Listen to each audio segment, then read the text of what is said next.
I don't know how many the city has, but we used to have two. All right. And one is down on 21st Street in Langston Terrace, 21st in Bennett place down there.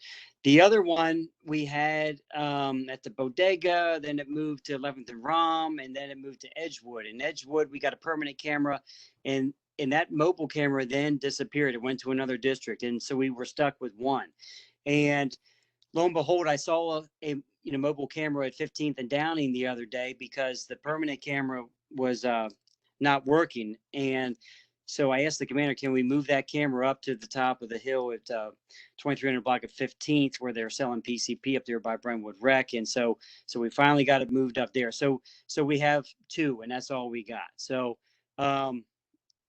it was hard enough to get to. I kind of had to backdoor it to get that second one back. But you would think we would have at least two, if not more. But that's all we have. So I wish we had more. But yeah.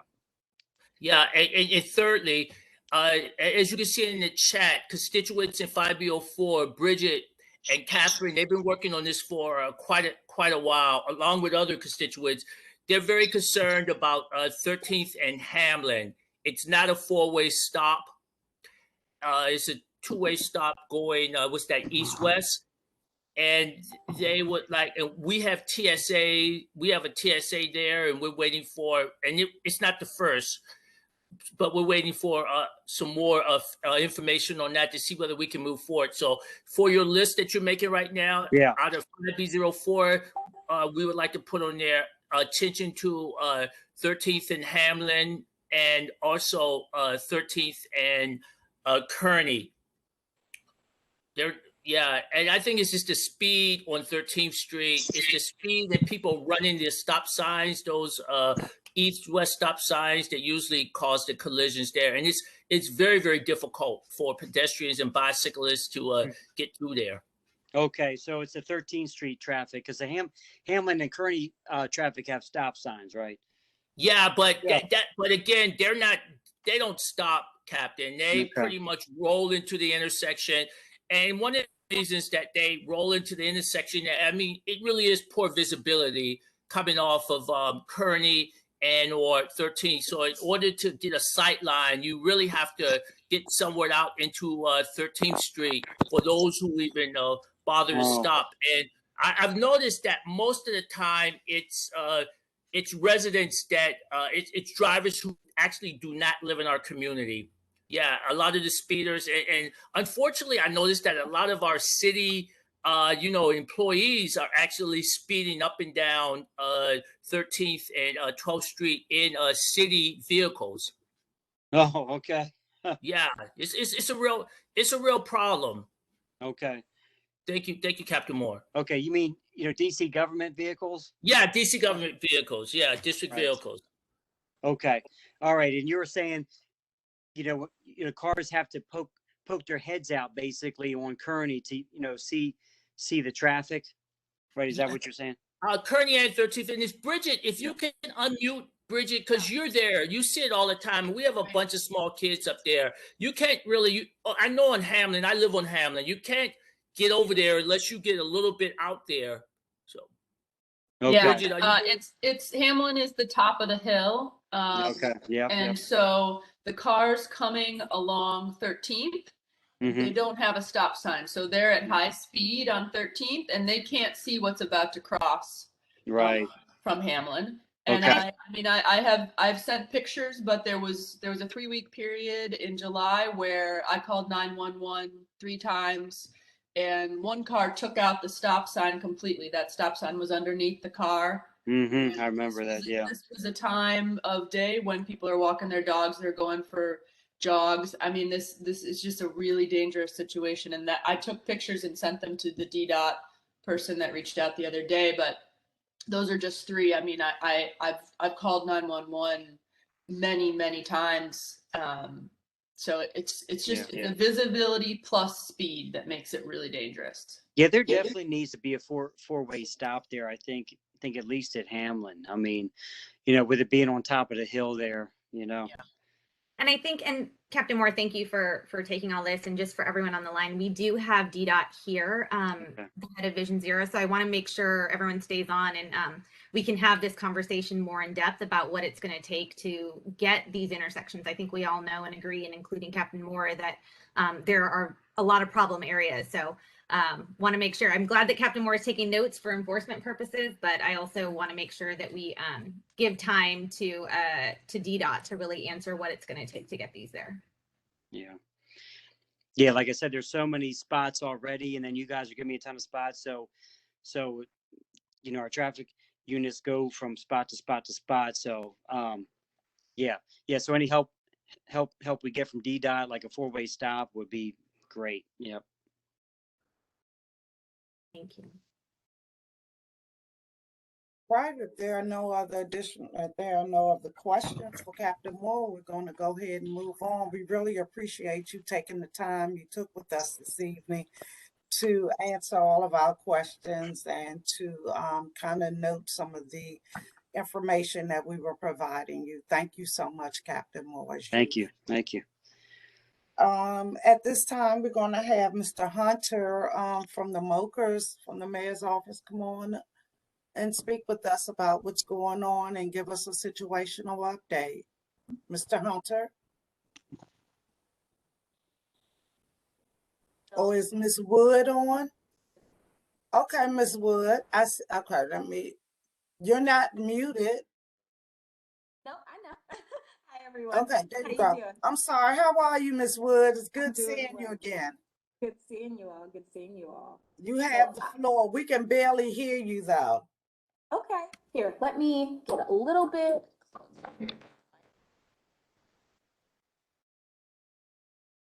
all hear me okay?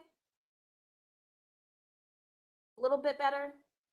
Okay. I'll have to be a little bit loud. It's these government computers. Tell them we need some more. No, I'm kidding.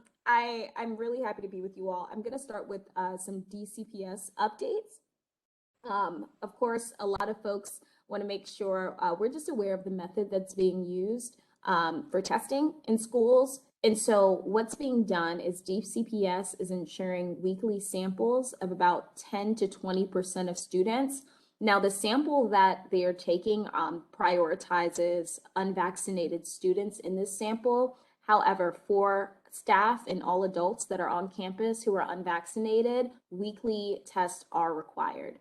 So one thing that's incredibly important for folks to be aware of, active consent for testing is essential to make sure that we can respond quickly and appropriately to any health concerns that may arise on campus.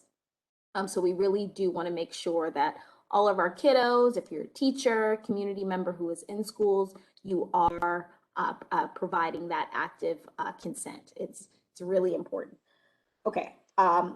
Also, I'll just hop into a couple of other updates. So for the eviction moratorium, we do want to keep in mind that we have about 4 more days on the 26th, all rules return to normal. So what that means is that all filings will be allowed and notices to vacate will also resume. And so those are some of the retroactive, some of what will be filed will be retroactive since the beginning of the pandemic.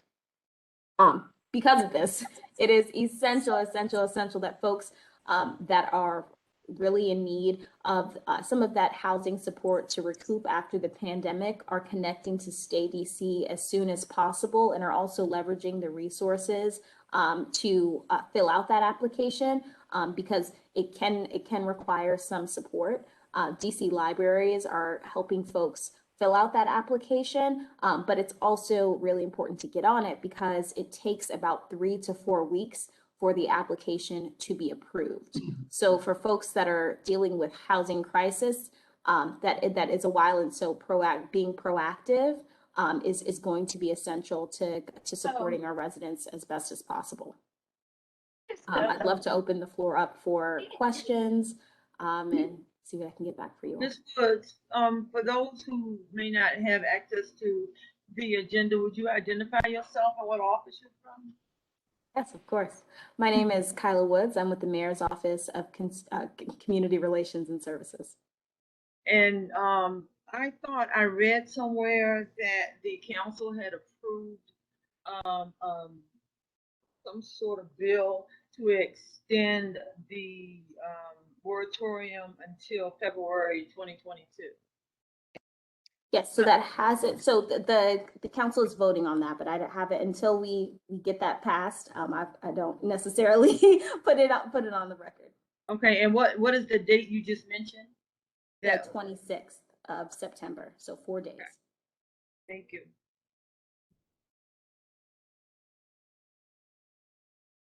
Do we have any other questions? Please feel free. This is the time for you to ask. No? Okay. Is there anything else you want to share with us, Ms. Wood? Just that my ANCs will be getting a call for me. I was able to touch base with about half of you all yesterday. So I'll be making my rounds. So I'm looking forward to chatting you up a little bit. Thank you so much. We really appreciate you being with us this evening. Have a great evening. And we'll turn the floor over to Ms. Sisler. Hi, good evening, everybody. I'm Kelly Sislo, and I'm your Ward 5 Constituent Services Director for Councilmember McDuffie. Just a couple of quick updates. I don't want to take too much of your time. I know we want to get to DDOT. I know some people still have unemployment claims that are out, so if you need escalation, you can reach out to our office. Just call our main number and speak with Marita. It's 202-724-8028. And just a reminder about the Stay DC. As Kyla said, Kyla, for some reason I thought it was September 30th, but I think we should double check that just so people know the right date. For whatever reason, I always thought it was the end of September. State DC the end? Yeah, you have to have filed by them. Oh, okay. Yeah. No, I just was saying the eviction moratorium. I didn't give a date for Stay DC. I was speaking about the okay, sorry about that. Yeah, so for Stay DC, there's still a lot of funds in there, and if they're not used by September 30th, they get released. So people shouldn't wait. They should certainly reach out and file the application. You don't need your landlord to also file. So, and if you have any questions, you can call our office too. I'm going to put my info in the chat, and I'll put the information about reaching out to Marita for the UI escalations as well. And I'm happy to take any issues that anybody has. I just wanted to mention one thing, that they still have appointments available in October. So if they're going to end, I thought it was the end of October, the date that was given out by state DC. That was given. It's my understanding was September 30th, but I can check it. I'll look on the website and see.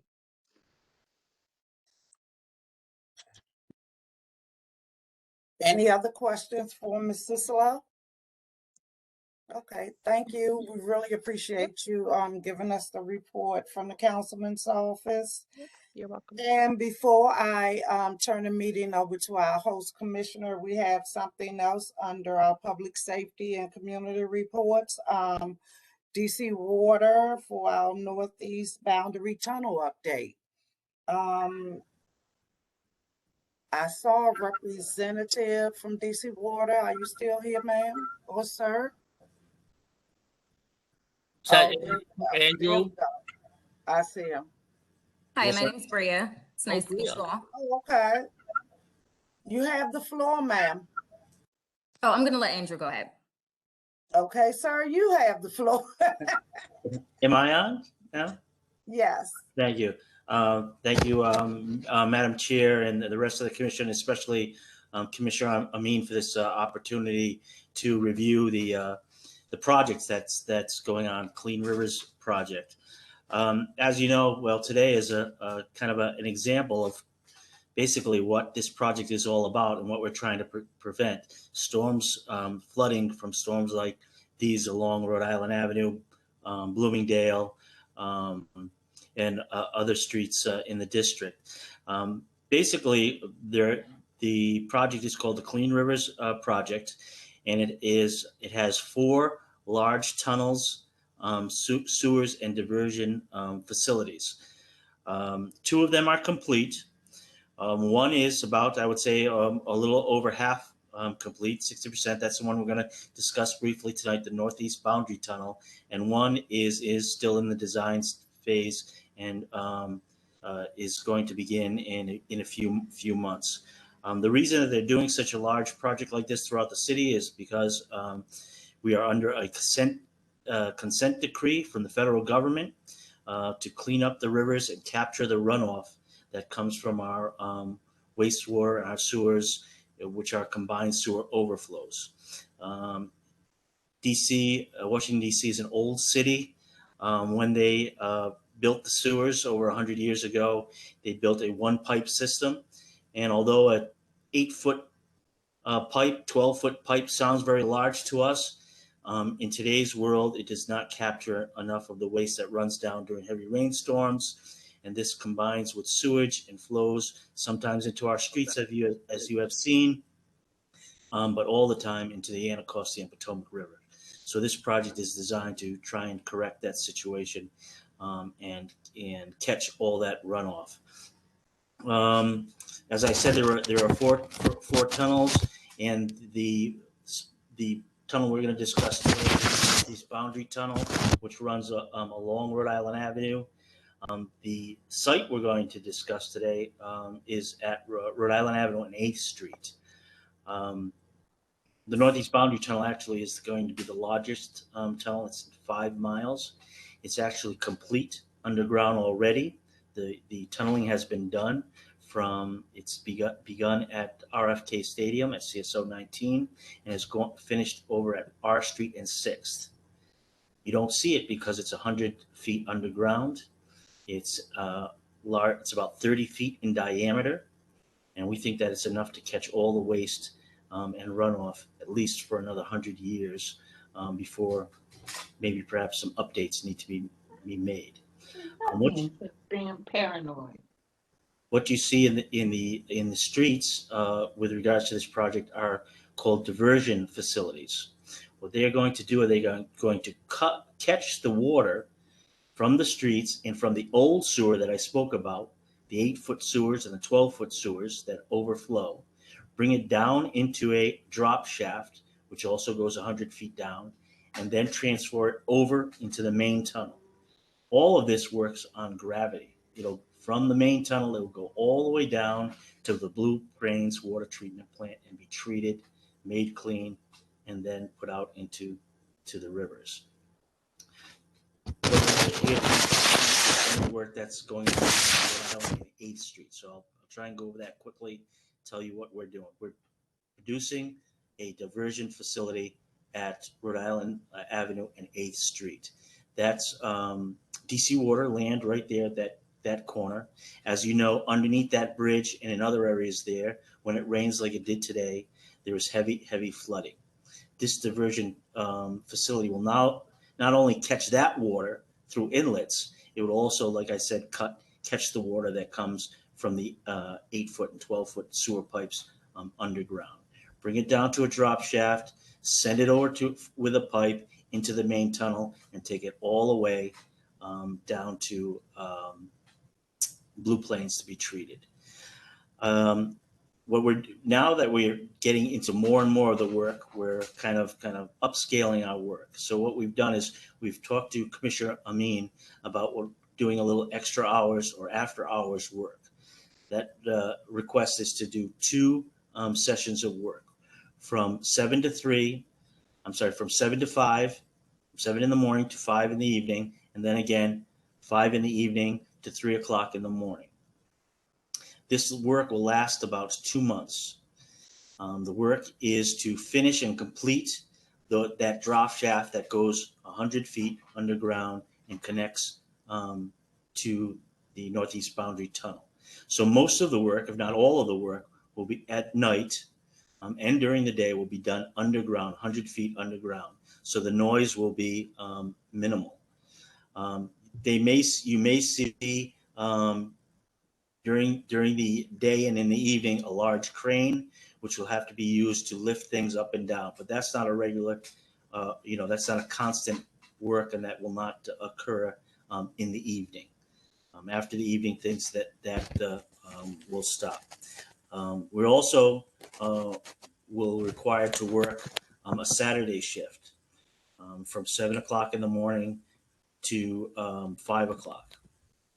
In a lot of cases, we don't start at 7 o'clock because it is a Saturday, and we can talk about that. Let's look at some of the. We know that you have concerns about the project. All of our areas that we work in have concerns, and we try and mitigate any of the concerns.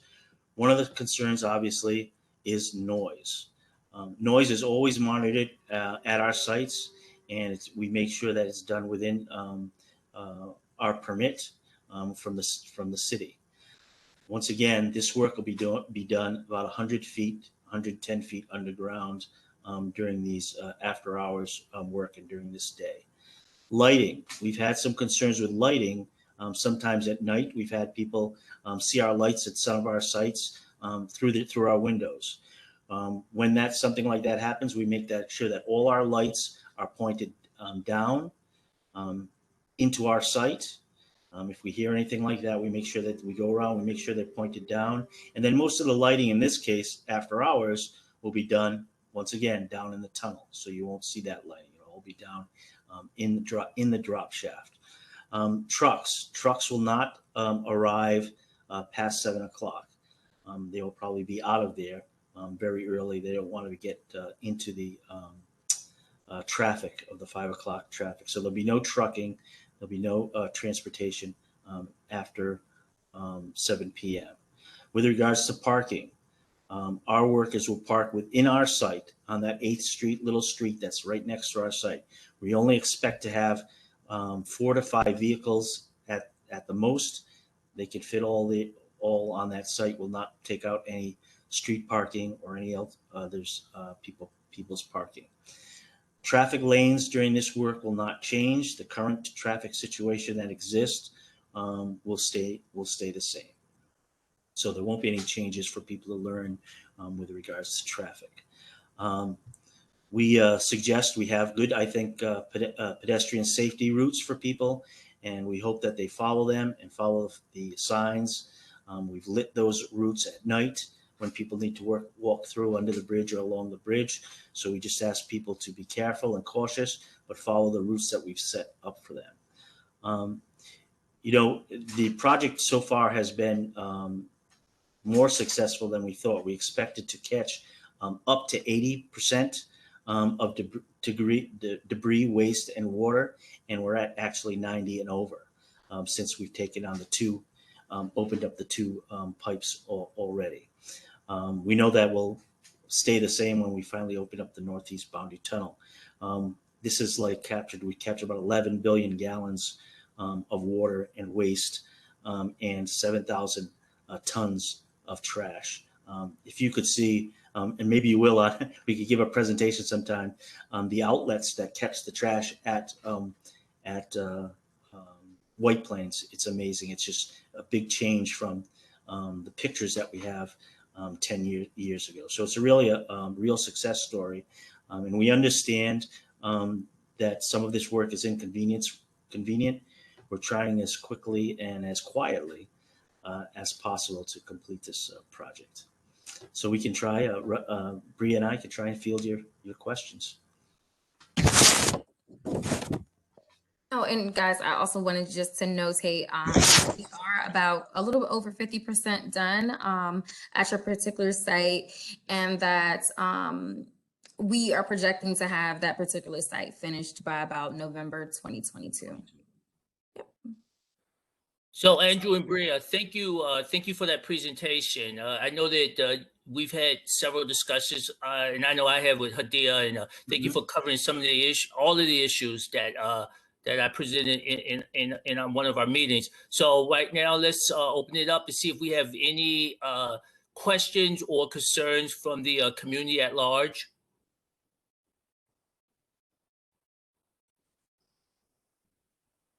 No? That's great. Okay, community, you can reach out to me if you think of something later. Contact me, And Bria and Andrew, I will be in touch with you probably tomorrow, between tomorrow and Friday. Okay. Great. Yes, we have Thank you so much. we have DC water contact information, which I know you already have, Commissioner, and that you passed out to your members. But I want to also make sure tomorrow I'll send you my personal information so you can contact me, and I know you also already can directly contact Hadia. So I'll also make sure you have mine. Great. Thank you. Thank you. Yep. All right. Have a nice evening. All Bye, right. guys. Thank you very much. Thank you very much for your presentation. Absolutely. We want to turn the meeting over to our host commissioner tonight, which is Commissioner Prita Piekara. The floor is yours, ma'am. Thank you very much, Commissioner. So we have, I believe we have, Linda Bailey, who is the head of DDOT's Vision Zero program. Unfortunately, Director Lott, as far as I know, is not able to make it tonight. He did say he would try to pop on if that is feasible. But Linda and I have connected. She, obviously has been following everything in our community.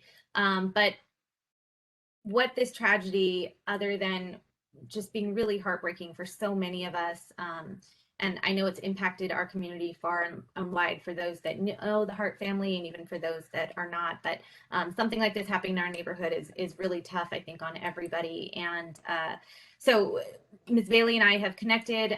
One of the things that comes up a lot is this has happened at an intersection with a four-way stop that's well lit.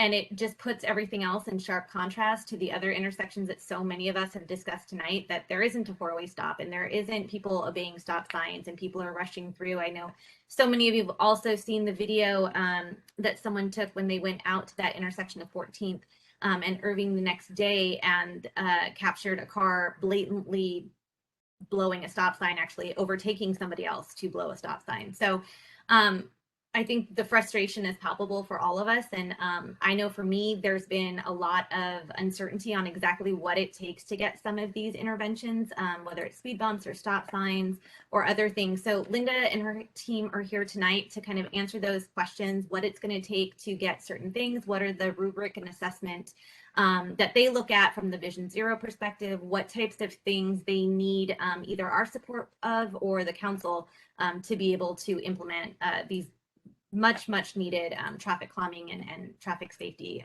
measures. So I will turn it over to Ms. Bailey, and you have the floor. Thanks, Commissioner. Thanks, everyone, for providing time for DDOT this evening. I'm Linda Bailey with DDOT, the Vision Zero program, and I just want to start off by acknowledging the tragedy that has brought me here tonight, and just say that it was just a very heartbreaking event, I think, for certainly for myself, but also for the DDOT team, all who has been working on the response to the crash.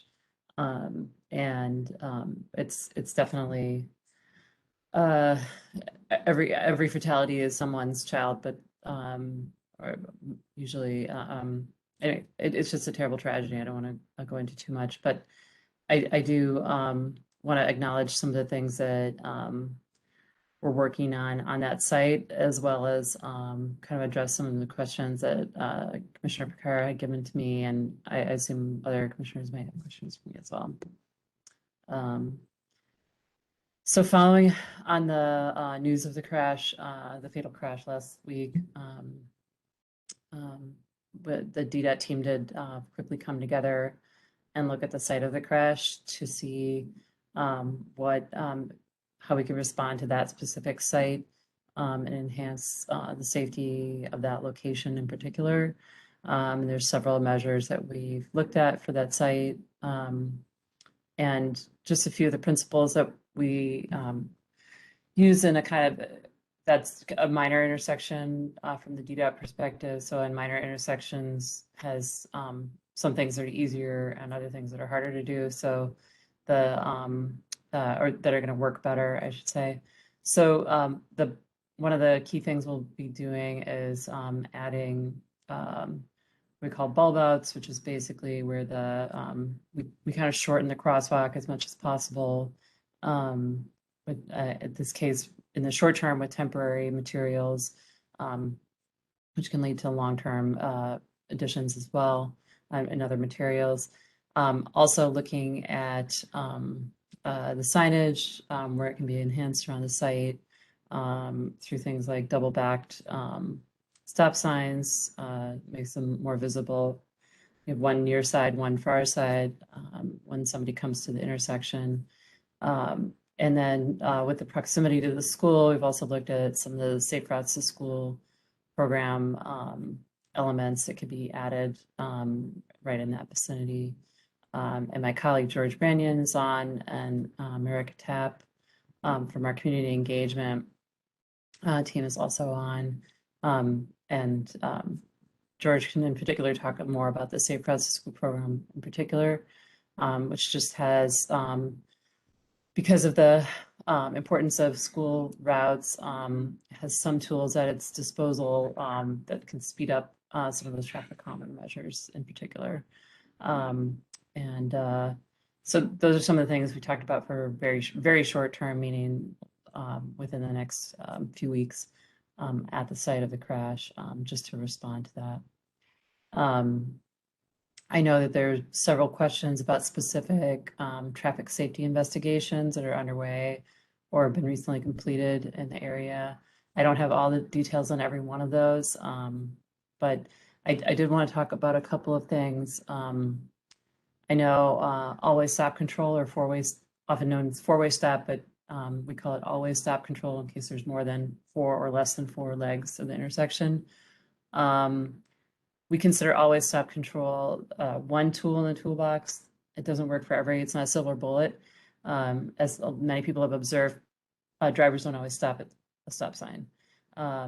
That's why I would say it's not a silver bullet, because what we want is a safe intersection. That's our end goal when we look at this design. And that is not always the right solution. So I think that's the one thing I would say, because I know there was a lot of discussion in the chat and with the captain from police department about four-way stops or always stops in particular.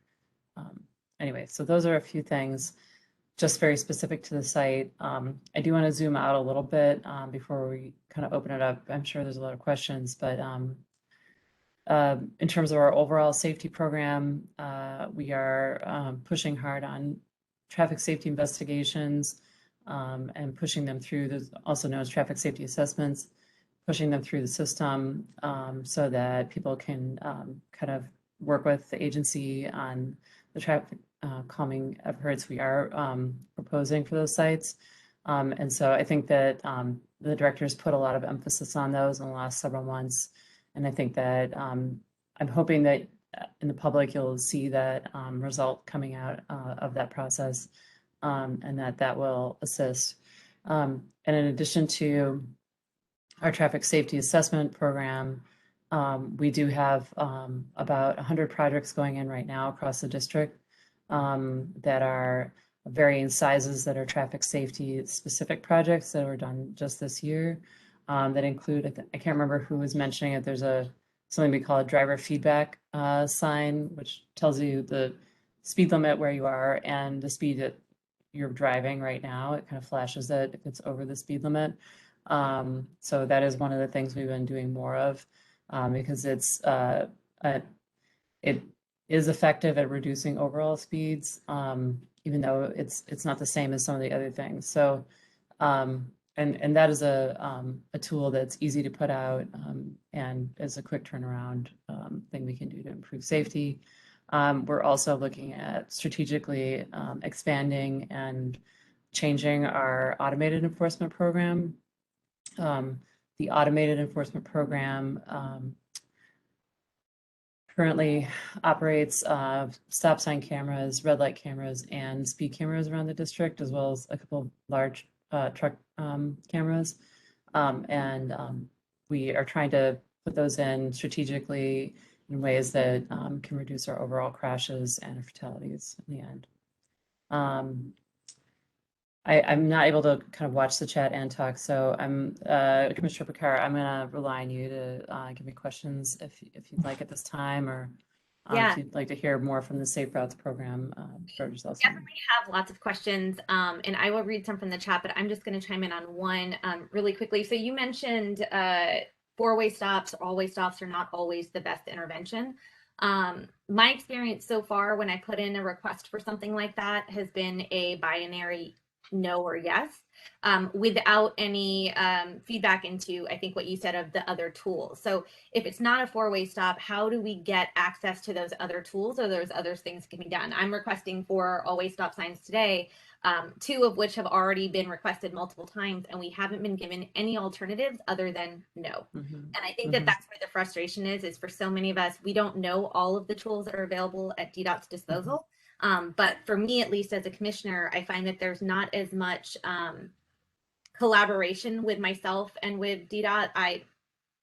There's no, hey, we can't give you a 4-way stop sign, or we actually don't think it's going to work in the way, but we understand you're trying to calm speeds and make this safer. So here's what we can do to address that.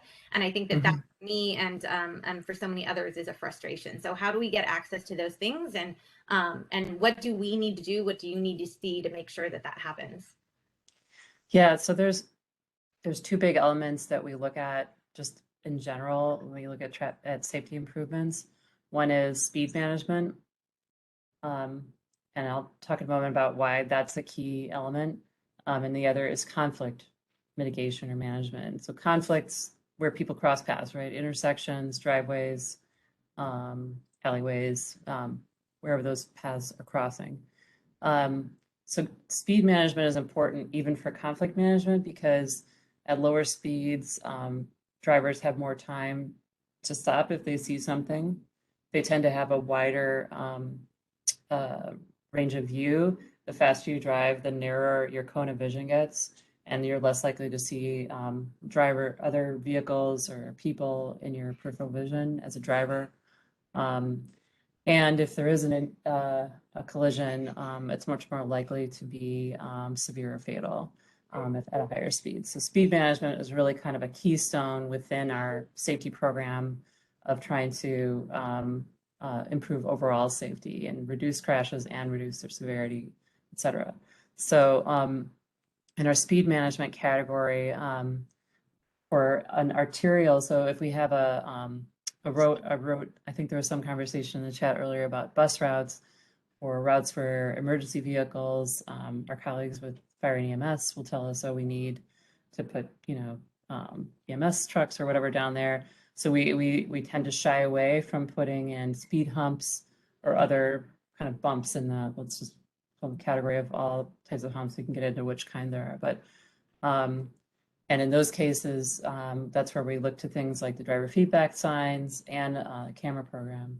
Now, the enforcement cameras are effective. We've done some research at DDOT that shows that they reduce injury crashes in proximity to the camera by 30%, looking at cameras that were installed in 2018, which is a great result. Now, that doesn't mean that there were 0, right? So all of these things are trying to improve our numbers.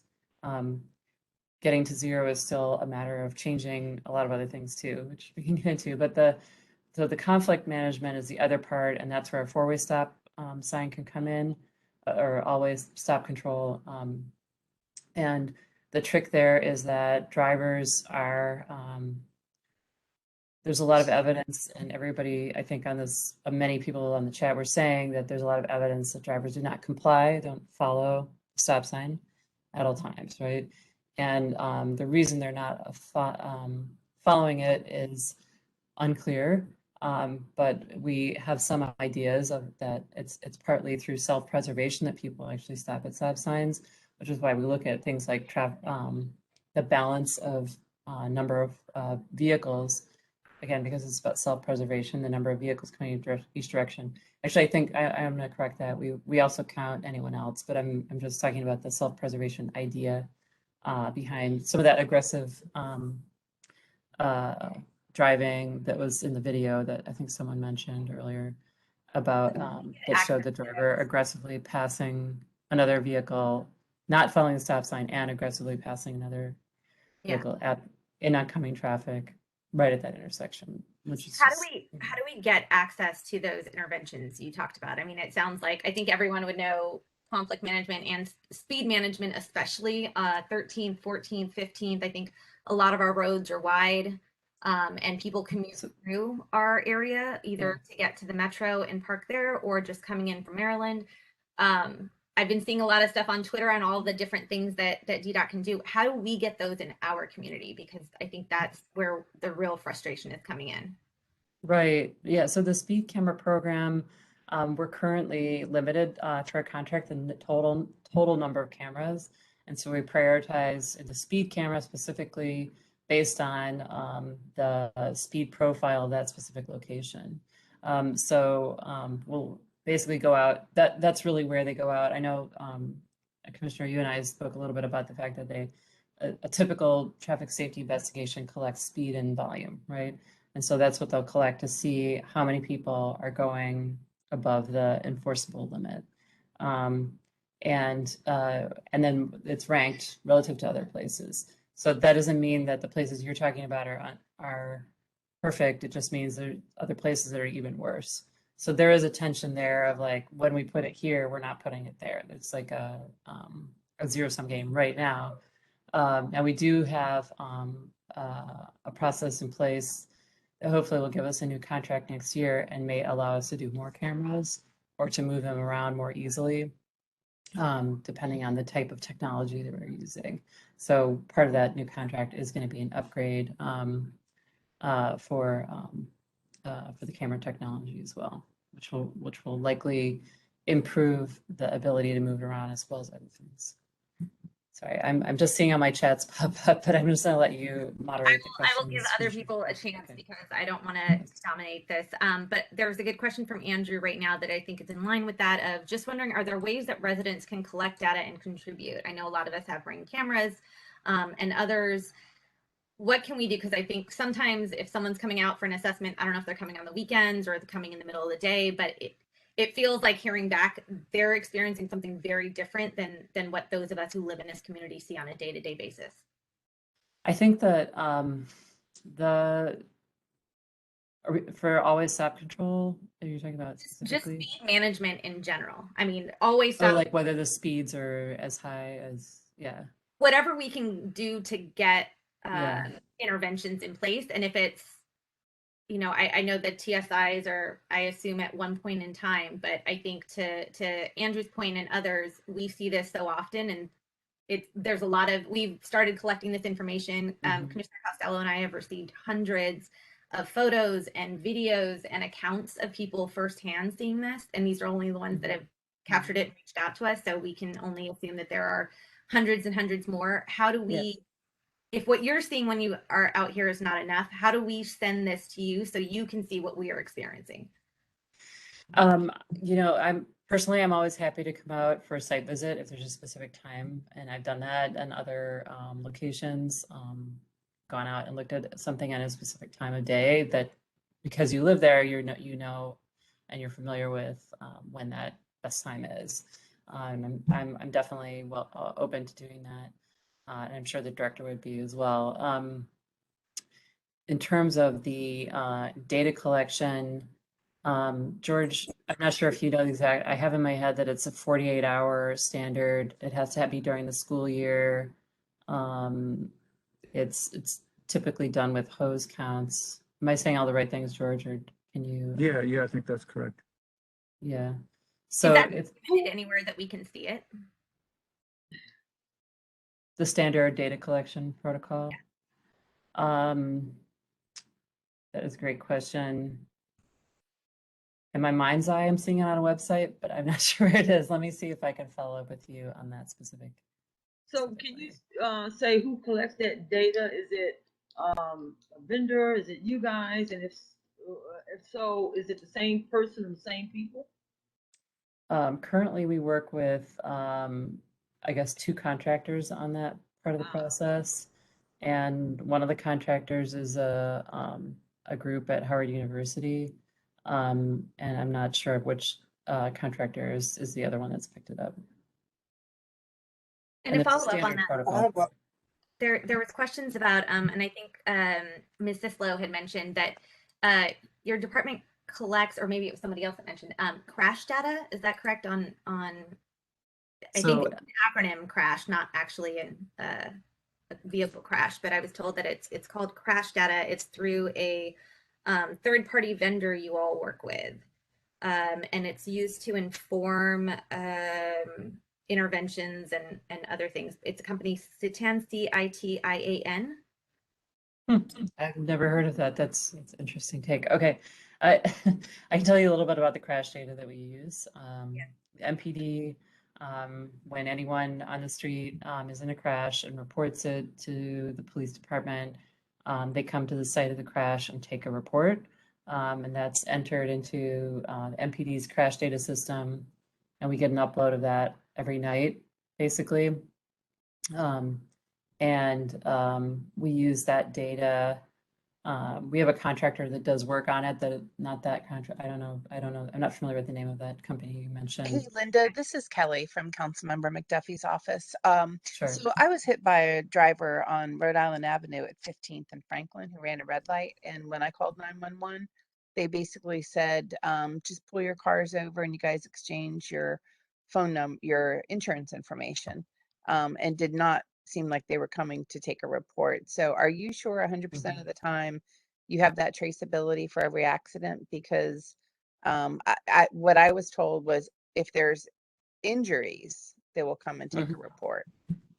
So I'm a little concerned that without 100% of any accident, even if it's a one car accident, if there's not a report taken, that data doesn't funnel to DDOT, and so you don't have an accurate view of accidents at a location. Yeah, the property damage. So part of Vision Zero program has been that we're focusing on injuries and the cost of human life. And I obviously every crash has a cost, and it's can be shocking and distressing, and costs money to repair. But we are shifting our analysis to focus on injury crashes and fatalities. We have about 7,000. In a typical pre-COVID year, we have about 7,000 reported injury or suspected injury crashes. And so we've been focusing on that data in terms of identifying high crash locations. That doesn't mean that we don't do anything at other locations. And I think that that's a misconception, and it may have been built on things that have gone on at DDOT in the past. But the goal is to, in terms of our high crash locations, focus on sites where injuries and fatalities are occurring. And for other traffic calming measures, there are often intersections where we collect around 20,000. Current pre-COVID, MPD collected about 20,000 property damage or fender-bender crashes per year. And even with all that, there's still intersections where there's no crashes recorded. And that doesn't mean we shouldn't do anything. It just means that is not the data that's going to help us understand what's going on there.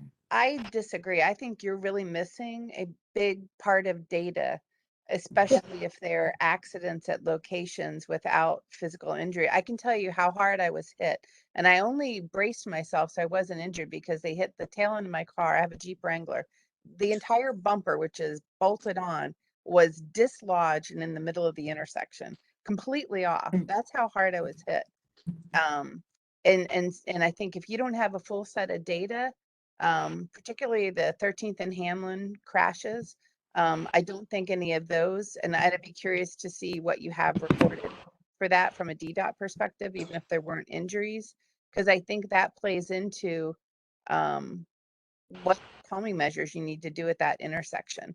Because if somebody could hit me that hard to knock my entire bumper off, it's there by the grace of God that they didn't hit me 2 seconds earlier when it would have been my driver's side door, right? Yeah. I happened to hear the witness on the corner yell. And when I looked, I had just gotten in front and he hit the tail end of my Jeep. So I think if you're only looking at injuries, you're missing a critical point. Yeah, I want to jump in here and echo everything that Mrs. Slow said. I mean, that was exactly my experience as well. We had a crash every 4 to 6 weeks at the intersection by my house. It was a two-way stop at the time.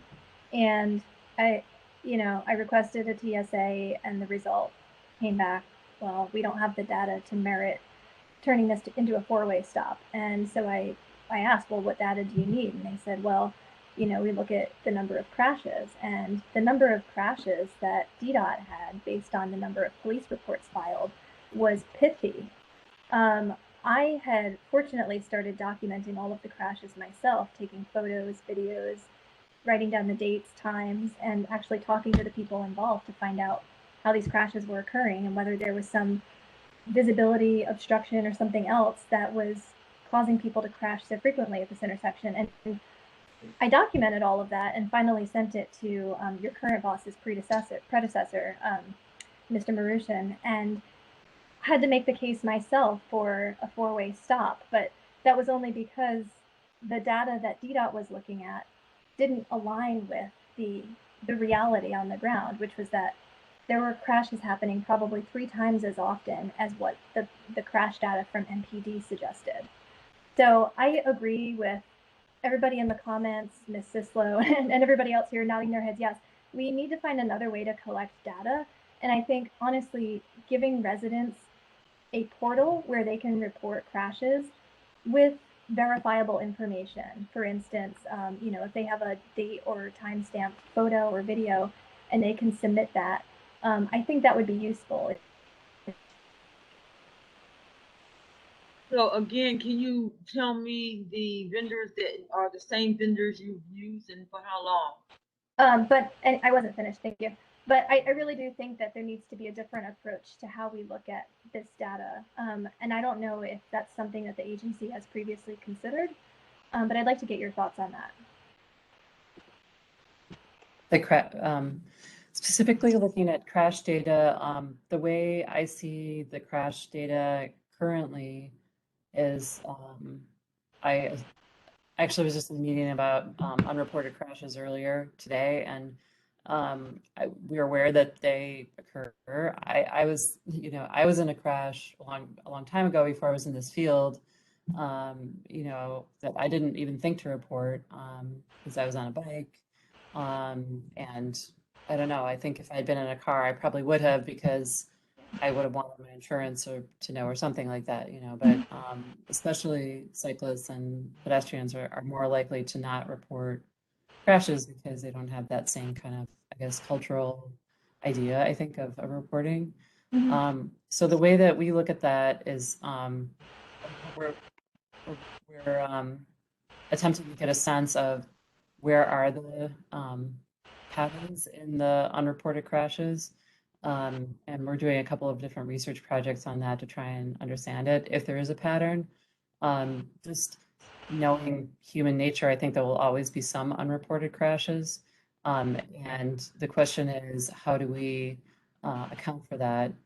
So there's, some of you may be familiar, there's a citizen data project that's basically scraping unreported, I shouldn't say unreported, it's scraping 911 calls about pedestrian crashes off of, I guess, the 911 feed, and kind of mapping them and looking at whether they match up with MPD reported crashes. And there are a lot of unreported crashes, which is really interesting. That said, when we sat down with them, they said, oh, there's a lot of unreported crashes at New York and Bladensburg. It's like the #1. And I was like, well, that's also the #1 site of reported crashes. So far, so good. Like, we already know New York and Bladensburg is a problem. Like, we have a lot of crashes there. We have double digits every year, injury crashes. So, like, that's like the question is the error leading us in the wrong direction? Are we missing, like, just imagine we missed an entire police district's crashes for some reason. It's like, then we would be missing a lot of, data. We wouldn't be doing the right, interventions or prioritization in that sense. But that right now is, I should stop reading the chat, it's just distracting me. If there's anything else in the chat that you want to call out, commissioners, please feel free. Could we give the commissioner, before we go back out, Commissioner Carley had a question. And then can we have people that have not asked a question to ask their questions, because the time is counting down and we want everyone to be able to ask the questions that they want to ask. So you can open your mics.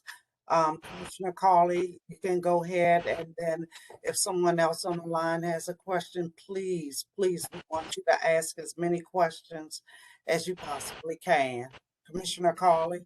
Thank you. So going back to my original question about the vendors who actually collect this data, how long have they actually been identified as the vendors for the district to collect data?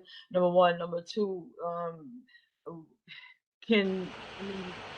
I would think that we would focus more on prevention than we would on crashes and fatalities. I mean, why can't we focus on prevention? I understand that the data you want to collect is how, many crashes that an intersection may have to determine whether or not some sort of measure should be put in place for prevention. But I think we should be working the other way around. But I would like to go back to those vendors who's collecting the data. How long have they, you guys hired them to actually perform this? We've been working with Howard on that data collection since before I started, which is about 2.5 years ago, and I'd have to go back and find out when that project began. You said it's only Howard University? There's a second vendor that we recently brought on, but the primary vendor before, I think a few months ago, was Howard University. Yeah. Excuse me, could I just jump in here? I'm Elise Scott from Brookland Civic. And I wanted to say that the comments that all the commissioners are talking about, and Ms. Sislo as well, related to data is really an important topic that shouldn't be lost, because as someone who has championed this cause of traffic and speeding and even trucks in Brookland, and specifically the 13th, 14th Franklin Street area, I'm always met with a brick wall when it comes to data and what can be done when it comes to data. So I think this is such an important, I'm so glad that this was brought up, because I think this is an important key in all of this, and that real life experience and what's really happening is not in the data, which is propelling organizations like DDOT to make decisions that are not helping the community. There's a real disconnect in this. I've provided data, other people have provided data. We all know about how challenging, for lack of a better word, I'm not discounting any other street. I'm just saying Franklin Street, we know, is horrible. We know 13th and 12th get a lot of crashes. 14th, that there's been a huge uptick in that as well. Added to that component is driver behavior, which is a bigger issue to tackle in itself, which BNCA is always looking at how to do that, Councilman McDuffie's office as well. But not to go too far down that rabbit hole, there is a massive disconnect with data collection and real life experience. And Commissioner Carley is right. There needs to be a flip on that. Otherwise, it's going to keep going. I mean, it's been 10 years of trying to figure this out, and it always goes back to the data doesn't match, what we need in order to put a measure in place. It doesn't make any sense. So I'm glad it's a bigger conversation rather than where it's been with me and BNCA focusing on sort of micro areas, which is what we were directed to do early on. I'm really glad that that's out there, but let's have a look at that and see what DDOT can do. I think it's important for DDOT to know that it's backwards. We have to fix it. Thank you, Ms. Elise. Commissioner Piekara, do you have some more questions from the chat that people have left for us to present to Ms. Bailey? I do. I think, following up on Elise, and I'd really love to hear from Ms. Bailey, but really pressing on this point, if police data is the source of how these intersections and how this conflict management and speed management are determined, you're not getting a complete picture. So what do you need? I mean, you've talked about you might be starting new research programs, but is there anything else that we can be doing now to get this? Because part of it just feels like we have this wealth of information, we have this data. Can we do something with it to use that to get the safety interventions that we need in our community?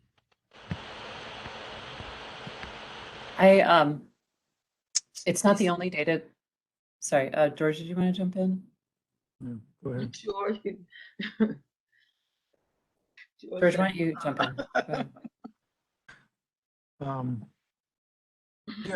I mean, one of the things that one of the reasons that Linda was brought on board to help DDOT to focus on reducing crashes and severe crashes in particular with the Vision Zero focus is that I will admit there are, the data collection is an area that needs improving, but we have a lot. It's what we do with the data we do collect. And traditionally, the reason you got stonewalled is that the rules, the federal guidance on what constituted the thresholds for traffic calming, the thresholds for stop signs, were adhered to very, very strictly by the traffic engineers that worked in our safety team. And over the years, this has gotten better. And one of the things that we've done is we've actually done away with the petitioning adjacent residents for speed humps. That is now something that is done simply with the ANC can request it, and DDOT looks to make sure that there's not too much slope with the road or too close to an intersection or a driveway. And they're putting them in, we're putting in hundreds of speed humps. I checked with my Safe Routes to School team. We put in 79 speed humps in the last 2 years around schools, just in the last 2 years. And you can see right up by the elementary school on Newton. They just put in between 18th and 20th. There are 3 new speed humps there. So we're trying to be proactive around the schools. But what we're trying to be a little bit more sort of proactive in terms of understanding that some of the rules that have been used in the past are not as good as what we can do. And so we for example, around school speed humps can be put in without even with no speed study, without even an ANC okay in the school, around the school block. And so that's one of the reasons we've been putting so many in. There's some ANC commissioners in other parts of the city are quite frustrated with us. They think they should have more to say in that, whether it can or can't. We will have a lot of speed bump requests for you then by the end of tonight. Good. Yeah. I mean, we're putting them in. We're putting a lot of them in. And I believe they're slated to be put in around the school where the tragic fatality happened. Mr. Brennan. So we're working on that. We try to be proactive, but we also need to be a little bit better about how we use the data that we get. So I'll leave it at that. Mr. Brennan, are there any limitations, like financial limitations, for instance, on how many speed bumps DDOT can actually install?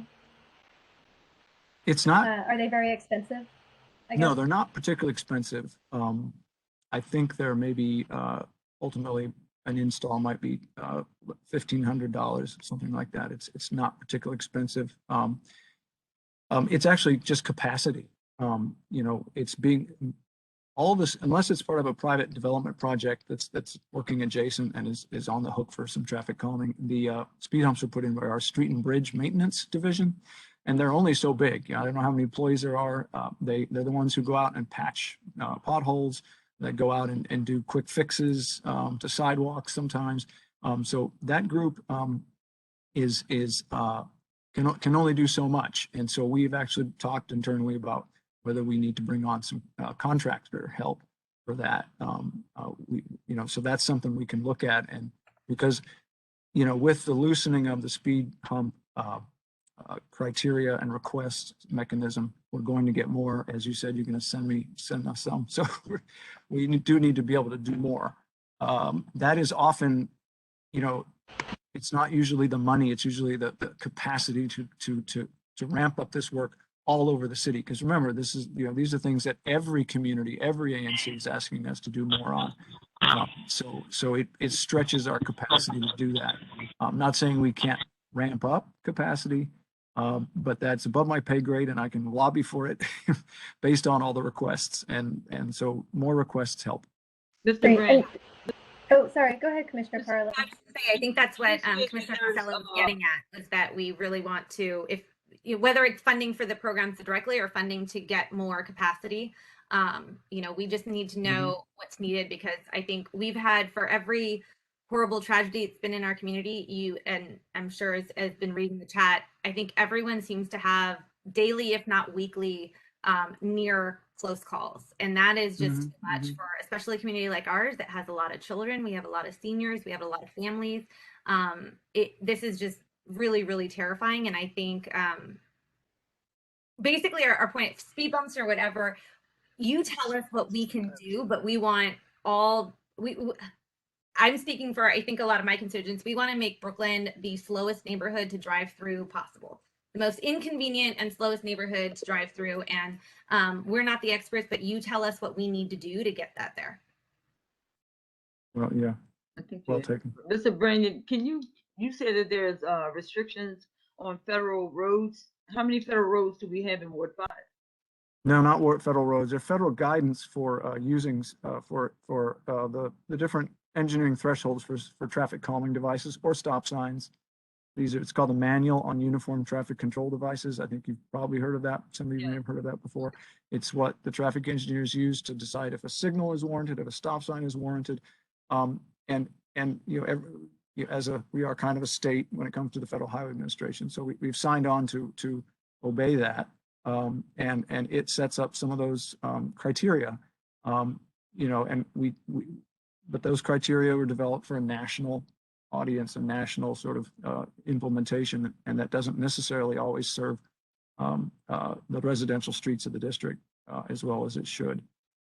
So we are often trying to deviate from that, but that's those are some of the challenges we've had. I've been at DDOT for 16 years, and so we used to, the reason you all have memories of being told no, with no alternative, with no justification, is a holdover from the years when that's just all they did. They did some counts, traffic counts, didn't meet the warrant, and they said no. And so we've tried over the last decade to get a lot better at having alternative countermeasures. I've been working in pedestrian safety for the whole time I've been at DDOT, and if stop signs weren't warranted, then I was trying to get other pedestrian improvements so people could cross the street, something that would get the driver's attention. Flashing beacons, sometimes raised crosswalks are an option in some situations. So that's there often are other things that can be done, but the way DDOT approached it back then in that traffic safety division, the traffic services division, was to simply, they were asked a question: can I have a stop sign? And they just answered the question. What I used to do, they would come to me sometimes and say, George, they're really mad because we said no to the crosswalk. And I said, well, wait, what is the problem we're trying to solve here? And you go back and look at the emails, or you call the ANC commissioner or the resident, and they say, well, we're trying to cross the street here and nobody's stopping, so we think a stop sign's needed. And I said, well, it may, but it may not. Maybe there's some pedestrian, some crosswalk enhancements that would get drivers to comply better with their obligation to stop. And so we started to do some of those things. I always would say to the traffic engineers, go back, don't just take the question you're asked, find out why the question's being asked. And so— what's that book again, please? I'm sorry. What's that book? Oh, the Manual Uniform, what was it? On Uniform Traffic Control Devices. And what year? The latest is 2013, I think. I think they're about ready to— 13. 2013, I think, is the latest. That's old. Yeah, they only update it about every 7 to 10 years. No, that's too long. The world is Yeah, the engineers would say that's exactly what it should be. You should not change these things fast. That's the way If they you look haven't at had it. any change at all, it isn't fast. George, I just wanted to jump back in. I'm sure you remember me from dealing, from BNCA. I think you were involved when Director Meridian was around, and we were working really hard on all of the issues here in Brookland. And I want to piggyback off what Prita just said about using Brookland. This has been suggested from BNCA for a few years, is using Brookland as a model. You have to start in small chunks, and clearly we're all passionate about changing the way Brookland residents experience living here and the way people travel through it. And if we could work with DDOT to make Brookland a model for the rest of the city, that could really be a good thing. It's almost like a test neighborhood on, you know, we can't tackle every ward at once, but we're going to tackle, you know, Brookland, and then this is going to work because this happened, and now we can expand out from there. And then that could, you know, sort of bite off chunks to help with Vision Zero, because it's such a big thing to tackle. It is a lot about driver behavior. The other thing people, I don't think, realize is apps like Waze contribute a lot to this, because traffic has changed a lot since that app was introduced, and it's using Brookland to pass through. And a lot of this has to do with, I mean, it's a longer conversation, but a lot of it has to do with, I think, federal highway guidelines on what roads you can use and you cannot use, and where you can go through. And there are ways to work with the app, but it's, like I said, a deeper thing to get into. But if we have the support of organizations like DDOT to say, okay, we're taking this under our wing and we're going to make it work, and we're going to show as an example on how we can make this one neighborhood annoyingly safe. And then we're going to take that annoyingly safe neighborhood model, and then we'll move it to, I don't know, Bloomingdale or whatever the other neighborhoods are, which again helps with Vision Zero, because the way it is now, it's too large. The way it's looking at something, it has to start somewhere. So I like what Prita said. We've been saying it for a few years with BNCA.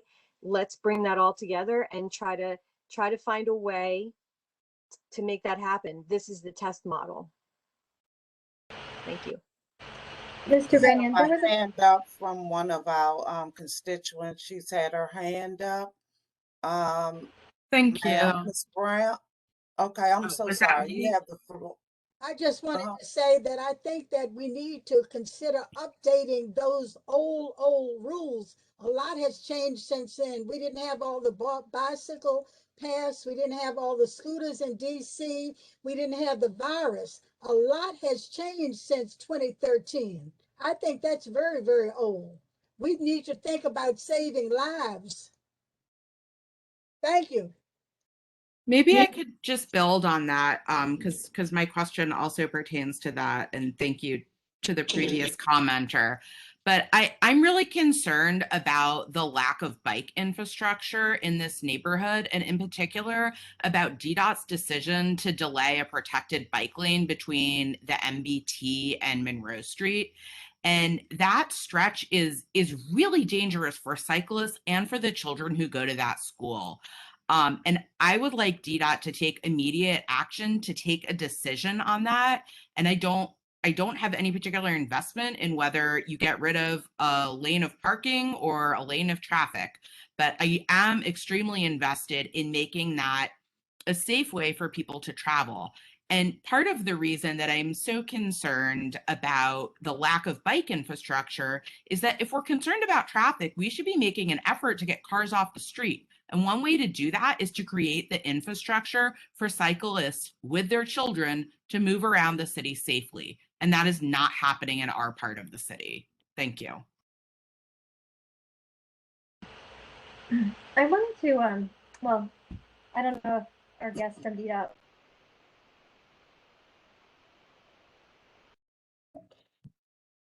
Yeah, George or Linda, anything regarding that piece that we've heard from our guests here? Yeah, I can respond. Yeah, we have to go back and figure out how to make a design that works on that. So that's why we put it on hold. We didn't kill it. We just don't have a design we can implement in the timeline we thought, because it simply doesn't fit. But I will say that we're about to start construction on the upgrading of the Monroe Street bike lanes to protected bike lanes from 12th to 9th Street. and it's done over the bridge. So you basically, it's 12th, would be protected bike lanes from 12th to 8th. We're pulling parking in front of some of the homes on the north side there.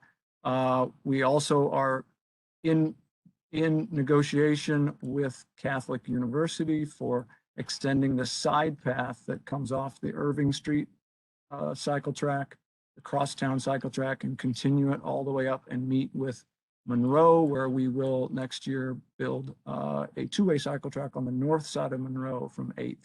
Hopefully by then we will have a new and successful and implementable plan for 8th Street so it can fill that gap. So we have a number of things coming in almost immediately and soon in the Brookland area on the east or on the west side of Brookland.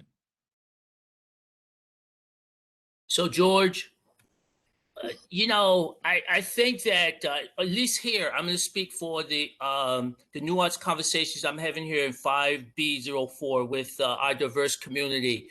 We want safe streets. We don't want inconvenient or annoying streets. So I know those have been some of the terms that have been thrown out here. So I'm sure that with DDOT, we can figure out a way to create safe streets, a safe community without having inconvenience or annoying for the residents and the businesses here. And my question to you is the pushback from the 8th Street bike lane, is that primarily from the miscalculation of DDOT, the measuring of the street, or is it from the organizing and the pushback from the businesses along 8th Street? What was the main consideration when you put back? Because we've been working on this for years, you know that. So this is just not some plan that started, you know, 2 years ago, just like Franklin Street bike lanes and Monroe Street bike lanes. So where did the pushback happen? Was it because of that 35 feet, 38 feet miscalculation, or was it because those businesses along 8th Street organized and said, hey, we don't want a one-way street, it would affect our businesses? And we want, I mean, at least I want an honest answer from that, George. Well, you know, we're going to be out next month, I believe, in 5E, because we're still, we've been invited to come and explain our decision, so you can attend that.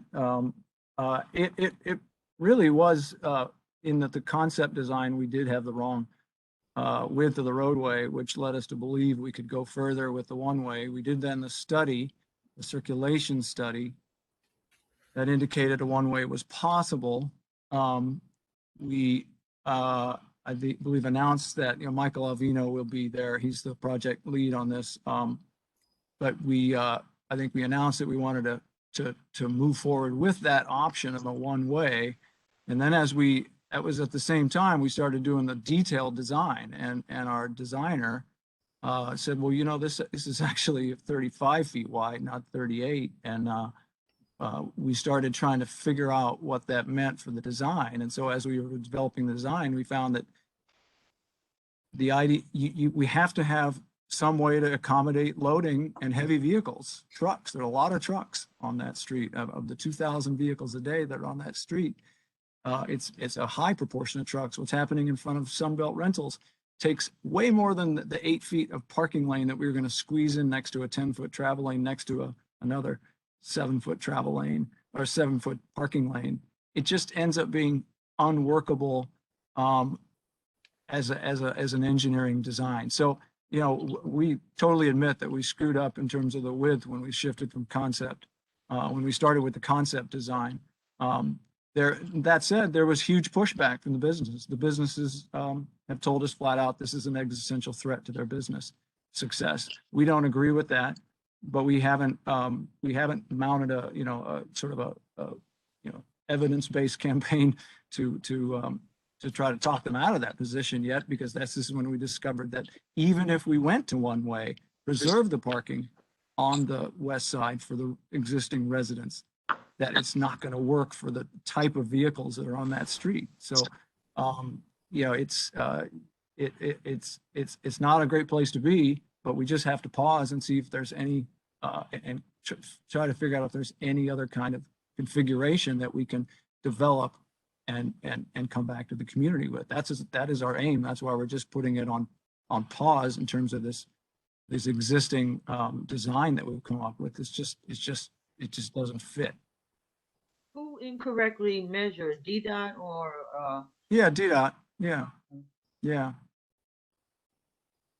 35 is an unusual width for a street. So I wasn't the one that worked up the concept plans, but I pitched the one way pretty hard at about a year and 8 months ago at the Dewdrop Inn, when we were getting a lot of pushback from the residents who've lived on that street for years, that losing their parking was unacceptable.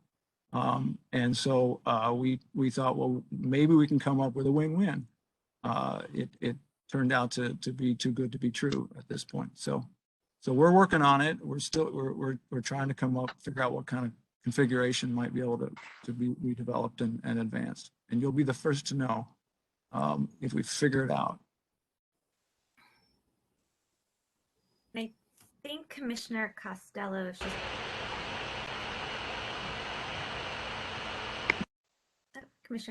Commissioner Higgins, are you able to unmute? For some reason, it looks like. All right, can you hear me? Oh, there we go. Yeah, Okay. she wasn't muted on my end. Thank you. Sorry, give me 1 second here.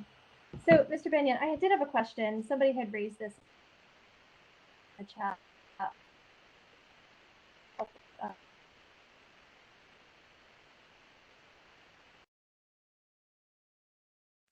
Piekara and I plan to introduce a resolution later this evening on this issue. The question was, what does it take for DDOT to install a raised crosswalk or a curb extension? The resolution that Commissioner Piekara and I worked on together would request those traffic calming measures for areas around schools and recreation centers and parks. But I know you mentioned that speed bumps were relatively inexpensive. We just needed more manpower to get those in. Are raised crosswalks equally simple and relatively inexpensive, or are they more complicated? They're a little bit more complicated. They have to be shaped differently so that they maintain ADA compliance on the edges. The kinds of curb extensions that, the kinds of raised crosswalks that you sometimes see in certain locations that come right up to the top of the curb, and so that there's no ramp, those are much more expensive and require significant drainage changes to accommodate drainage. But we can install raised crosswalks that taper to the gutter so you don't interfere with drainage. But they're a little bit more expensive. They have to be shaped right because they're supposed to be flat on the top, 15 feet wide, and then taper down to the roadway. Those are a useful traffic calming device, depending on where you want to use them. They can be quite useful. Curb extensions, again, you see so many curb extensions made with flex posts. We call these, sort of tactical urbanism or temporary curb extensions, because the concrete curb extensions are very difficult to put in, much more costly and very difficult to put in if they impact drainage, because you have to move catch basins. Moving a catch basin is like $20,000 of construction work, and you have to have the right contract that has those pay items to be able to do that kind of work. So, that is not what our street and bridge maintenance team can do. So they can do raised crosswalks, and then we have some other contracts and teams working on the tactical urbanism with the flex post curb extensions, which get you the same benefit, just doesn't look real pretty. And we get some communities pushing back against the forest of flex posts, they call it. And our intention is to ultimately, if the shape works that we've delineated with these flex posts and paint, that we would then come back and change that into a hard curb extension at some later point, but that depends on street reconstruction or some other project that has much deeper pockets because it's much more expensive. So that's the challenge that, you know, this is something actually Linda helped bring to DDOT was this with her experience in previously in New York City, is to get out there and put something in with temporary materials so you get the impact, you get the safety benefit soon, instead of saying, well, we could do this in 5 years if we get the funding, you know, which is what, you know, we typically would do to make a curb extension. Wait for a large reconstruction project on a corridor like Maryland Avenue. So that's sort of how, you know, if you do it with hard, you know, construction materials, concrete, new curb and gutter, it's ramps up in cost and complexity very quickly. Thank you. That's very helpful. I appreciate your explanation. Yeah, and I think that at least in 5B03, we would welcome, even if it's a temporary or something in the mix. I mean, these things are happening daily, and we certainly don't feel like we have 5 years to wait. So whatever we can get now. I think one question that I have, and then I will yield the floor back to my commissioners for any final ones. But and this is for Ms. Bailey. One of the primary tenets of Vision Zero is that humans err. And so, as I understand it, and what we've seen in Oslo and Helsinki, which have actually gotten down to 0 pedestrian deaths, is that every intersection kind of has a backup. You know, if someone is distracted and doesn't see a stop sign and blows through, there's a raised crosswalk, or there's something that will physically slow down the car, or others. It feels like in a lot of our intersections, we don't have one calming measure, leave alone one and a backup. What is the timeline for implementing real Vision Zero in DC, where we can see those types of engineering technology built into the design that really accounts for human error? I think that the really the big, to me, when I look at you know, map of Ward 5, I was just looking at while we were talking the fatal crashes specifically, when we talk about Vision Zero being the big number at the top of the scoreboard. You know, it's really about looking at our major arterials and figuring out how we can calm those. And that is challenging, and that does have to do with traffic per se, meaning we may not be able to process the same volume of traffic if we want to get to 0, is the bottom line. And that is something that is a real difference in how people would think about travel in the district and coming into the district also from the whole region. And I think that that's a bigger challenge than, in many ways, than budget, although, you know, to make things work nicely, kind of like the 8th Street project, you know, being able to throw a bunch of people and money in it does help. And so certainly that could improve things. But until we can kind of grapple with North Cap, Michigan Avenue, you know, and where we, you know, had multiple fatalities, Southern Avenue, where we've had multiple fatalities, until we can kind of grapple with some of those arterials and really change the way we're thinking about them, I think, as a city and not just as an agency on the inside. I think we're just going to continue to see some of those fatal crashes, very high speed, high energy crashes. In terms of the one other thing I will just flag as part of the solution in cities that really have reduced the number, there's making the streets safer, there's also lowering exposure, meaning getting people out of dangerous mode, which is fast moving vehicles. We still have a lot of people, fatalities occurring in people who are driving or inside vehicles. And that's really about high speeds, really high speeds for the most part. And so we have to think about how do we get people out of that mode, put them in a safer modes, like mass transit, walking, still safer mode in the district, and lower the overall exposure of people to the dangers of high-speed travel. Hey, Linda, can I add something?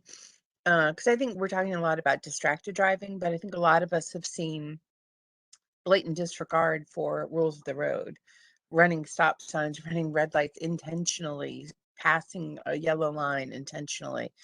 And I can tell you, I've seen it a couple times a week in some cases, all over the district, but definitely in our community here. But I think what I'd like to see, and if this is something DDOT could do, and I did email you about this, and I just resent the email and copied the ANC commissioners here, is Maryland drivers, when they come from Maryland, the state of Maryland is completely different. Wide open spaces, big highways. They're used to driving at a high rate of speed, right? Because they're highways. They don't change their driving behavior when they cross through the district line. They are still driving at high rates of speed. So what can we do about working with Maryland Department of Transportation, the leaders in PG County, to help with some kind of a campaign or something even punitive with regard to these drivers when they're behaving badly when they come into the district? So I did share with you a contact in PG County, and we're happy to help set up a meeting, but would like to hear from DDOT on what your thoughts are on that. I know that MPD does a lot of work across the border with, I'm forgetting the name of it. There's a specific DUI campaign, for example, that works at all the border points in the specific times of the year when they do kind of a concerted campaign. And I think that's really important. And I know that that enforcement, that kind of putting into people's minds, like you're not escaping, DC and therefore it's fine, like I think is really important. I know I participated in an event with pre-COVID, which seems a million years ago, so it must have been at least 2 years. I think about 2 years ago, I participated in an event with then Councilmember Todd. Had a coordinated event with a county legislator from Prince George's County, and I think that the outreach side of that is important, and we do participate in Street Smart, which is a regional campaign about street safety, and kind of that side of the house. I think we're doing a good job. I think the missing piece to me is on the street design side, and we do coordinate. We have regular regional meetings with other Vision Zero programs, including Prince George's County, but I think that they're still in their infancy in terms of changing the way that they're designing their streets in Prince George's County, and so I think that that's just something we're going to have to contend with, at least in the short term, is that they're, by the way streets are designed, they're being trained. People driving there are kind of becoming accustomed to driving a certain way, which of course is not our preference, because it's leading to a lot of crashes, as people observed. I think there's some in the chat. About 40% of our crashes involve vehicles that are registered in Maryland. So in the district, the crashes that occur in the district. Hey, Linda, to follow on, if I can for a second, what's the status with the reciprocity issue that we've talked about before? In terms of the AT citations? Yes. My understanding is that there's some limited reciprocity already underway, but I don't think that it's gotten much progress since then. The question that George raised is there are issues with reciprocity for our automated enforcement program specifically across kind of the boundaries, and that's there's a very strong reciprocity system set up for things like officer initiated citations. Like if you get points on your license, you probably all know this, it carries to other jurisdictions, but the same is not true for automated enforcement. So that's definitely something to look at. Sorry, what was that? They don't need to know that. It's not that we don't ticket them and fine them; they just don't. Yeah, I think they're not paying. Yeah. That's a No, problem. these are the what do we call these? The super violators. Some of these people have $15,000 in tickets. They park in a garage downtown. They live in Maryland or Virginia, and they go get their car re-registered. They get their license updated, and they have and the hundreds, some of these people have hundreds into the thousands of automated speeding tickets, and they don't pay one of them because there's no reason to. Their car is never parked on the street so that they can be caught in the district and booted. And so if we could get this reciprocity extended to that, which I know there's been discussions at higher levels, is that when you go to get your car registration or your license re-registered in Maryland, it shows up that you have thousands of dollars in unpaid speeding tickets in the district. And that would provide some incentive for people to slow the heck down, which is sort of the whole point. Is there a reason why those negotiations haven't proceeded further than they have? I don't know I what the can latest tell is on you, that. so I went to the Office of Chief Financial Officer and I asked that question. They've tried to tee it up with the state of Maryland, but their response is basically they don't have an appetite to deal with that. And even if they considered revenue share, I guess the systematic changes to do that, Maryland didn't seem to think it was worth their while. Kind of a Right. selfish response. That burned me up actually to hear that. Yeah. And then, and even for the ones where their officer issued tickets, I think there was a federal law that made them have to tie the registration to resolving those tickets. But we also heard that the state of Virginia allows people to register their vehicles, even if they don't live there. So then they could just go to Virginia. So Right. There's that. Yeah, there are DC residents with their vehicles registered in Virginia, seemingly, among other things, with the goal of not paying fines, including. Yep. I will say, despite all that structural problem, we have found there is a safety benefit to camera. So it's clearly not affecting 100% of drivers, but we found most cameras. A typical camera, when it's installed, it cites about 2% of drivers. And then within a year, it's only citing like 0.5% of drivers. So 1 in 200. And that's what we want to see. We want to see that compliance because that's how we get our safety results. So given that about the reciprocity, that's why I think going with the Department of Transportation's on either side and trying to come up with some campaigns or something, or road designs or something that's going to change that behavior, because I think that's really, to me, that's scarier than a distracted driver.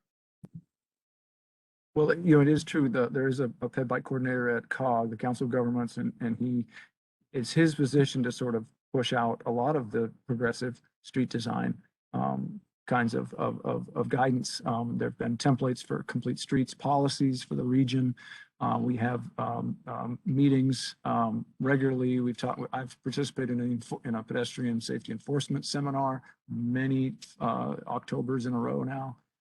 And so that's the best forum to get, or is an existing forum that is already used to try to push out progressive safety street design to the COG member jurisdictions, which obviously includes Montgomery and Prince George's, among others. And that's one area we could continue to work with and push that coordinator to keep, or to maybe refocus on that issue, Kelly, that you're bringing up. Yeah. Yeah, I think we just have to keep up the heat on them because it'll continue otherwise. Yeah. Well, put us on the list for some traffic cameras. We are all in. I want to thank you both. I know that we went way over time. I think it's going to show how important this conversation is to all of us in our community. Thank you so much for staying so long with us. I think based on the traffic in the chat, we'll probably also need to have some follow-up conversations. I know we are very close to finalizing a day and time for a neighborhood walkthrough with Director Lott. I believe right now we're aiming for next Wednesday at 5:30 p.m., but I will confirm that and circle back. But I hope you both are able to join us for that because I think it would be really helpful. You've seen a lot of the comments in the chat, but to see this in person, I think will be really informative. So I want to thank you all so much thank you both for so much for being here.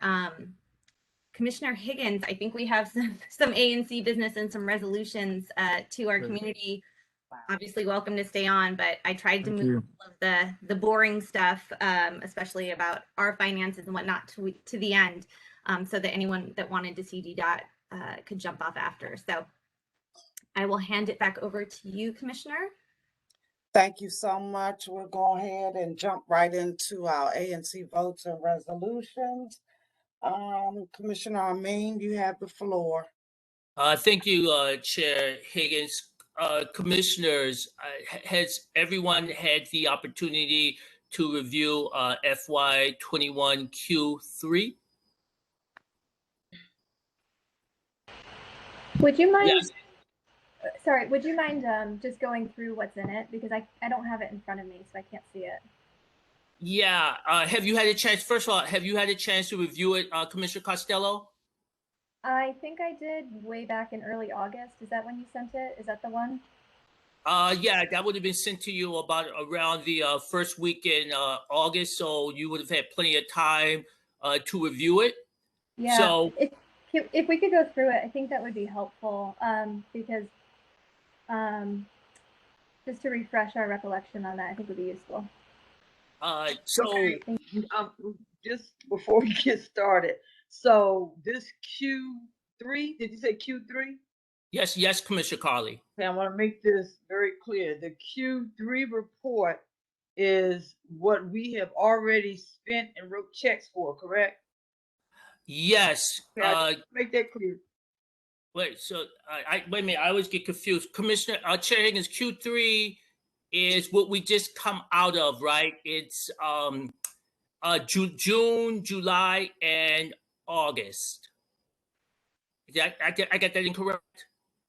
You're shaking your head. Yeah, because we get ready to go into Q4. October, November, December is Q4, right? Correct. Mm-hmm. Or is that Q1? Carley, help me out here. I have all these numbers in my head. So Q3 is June. What is June, July, and August? Correct. September, October. No, it's So then it's April, May, March, April, May. No, it's April, May, and I'm sorry, March, It'll be April, March. May. March, April, May. Mm-hmm. It'll be March. This is fiscal year, Wait so a it'll be minute. March. Wait a minute. The fourth quarter is July, August, and September. The third quarter is August, April, May, and June. That's the third quarter. Yes, the fourth April. quarter is July, August, and September. June. All right, so let's see. Okay, but Do I have? I just want to I'm sorry, Carly. I just want to make it clear before we get into the long discussion that this is checks we've already wrote and money we've already spent. This is nothing we're projecting, correct? That's correct. Correct. All right. Correct. Make that clear. So Correct. we can't change anything. Correct. Oh, it's and already everything been done. and everything has cleared our account. Yes, and on that transaction sheet, you would have those transactions for that month of for those months in that quarter. So Piekara, do you have the spreadsheet that you can share? I think that's what Commissioner Costello requested. Just so we can have up on the screen. Do you have that? Oh, I was muted. Yes, let me share my screen right here. Thank you. Can everyone see this okay? Yep. Yeah. All right. Let's see what we got here. Y'all know I already have some questions. All right, so this is the second sheet, Okay. which is your transaction sheet here. So, and I don't think you're at the bottom, right? Did you get the whole sheet? So if you could scroll. So this is your first sheet, right? Yeah, which one do you want to start on? I don't know. I don't know what Costello's question is. Oh, that was me. I don't know if Commissioner Costello also had a question. I will start with, can you explain some of these ones? It looks like the notes on them got cut off, but I see this over here is October of 2016. Can you just, since this one looks like it's an abnormal from what we normally see, would you be able to kind of just Which one are you looking at, Commissioner? So this one here that I can only see part of, check 1173 unrecorded from October of 2016 for 240. Yeah, October. So you may remember that when we started out, we had to go back and correct a lot of things that were not put into our workbook correctly. So all of these things, like when you look at like the checks in the 1100 series, 1190, 1170, 1173, you can see they're not even in any real order. That those were transactions, part of that cleanup that we had to do, Commissioner, early on. You know what? So that's what you see here. Working with OANC, we went in, we identified those things, and then they had to be cleaned up in order to balance us out. So just to be clear, the 419 dates on these checks doesn't mean that they were paid on 419. You were just adding them back into our spreadsheet on April 9th. Yes, Commissioner. That's what that means. That's why the dates reflect here, and that's why they show up on this transaction sheet. But these checks were written. Actually, some of these checks were even written even before I was a commissioner. So I think, and maybe this is like a follow-up question for DDOT, because then I just have a hard time with because this shows our expenses, and obviously it calculates all the old, I understand for record keeping, we needed to put those in the system, but it doesn't quite make sense to have them here on the quarterly report since those funds weren't actually dispersed in this quarter.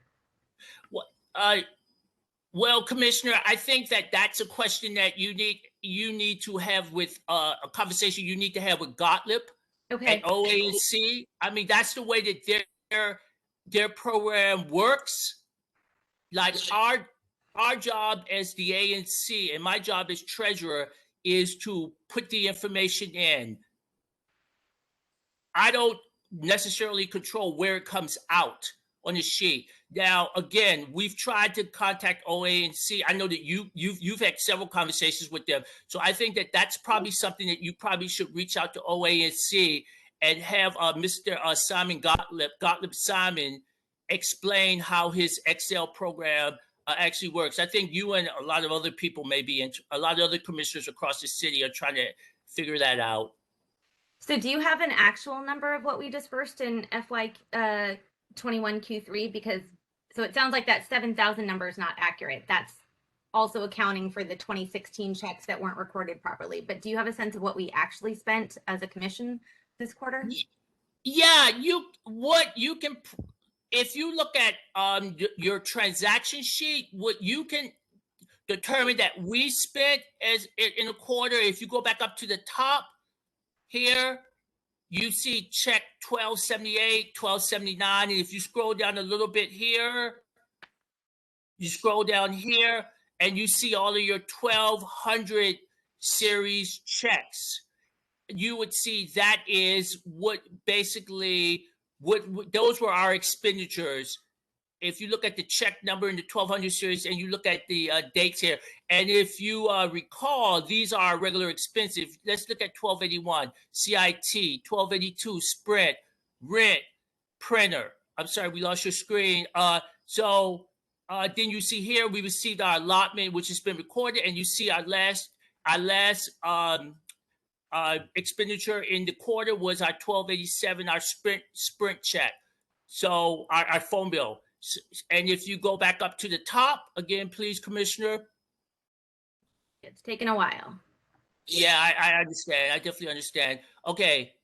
You see here again, these are our expenditures. You see this our normal rent check right here, right? April, you see April's rent, and you see CIT. So those are our regular expenditures that we're budgeted for, that we pay every month.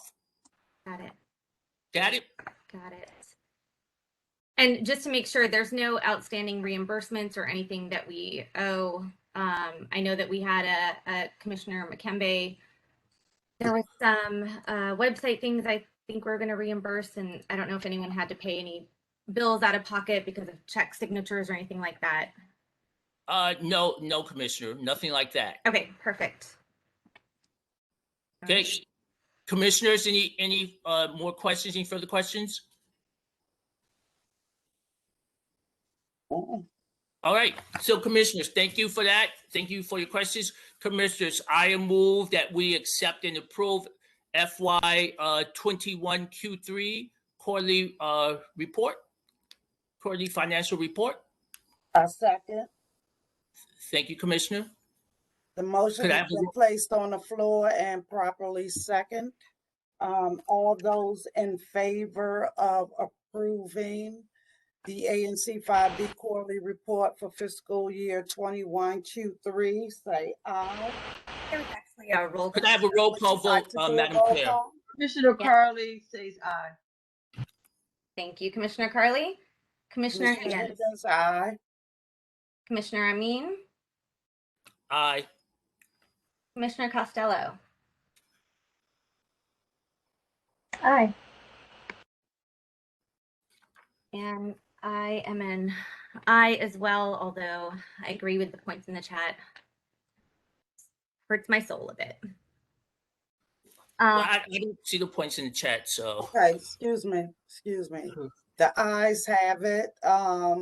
We have 5 ayes, no noes, and no abstentions. It's been moved and accepted, and we're going to move on to Commissioner Costello and Commissioner Piekara for their dual resolution for raised crosswalks near all 5B schools and playgrounds.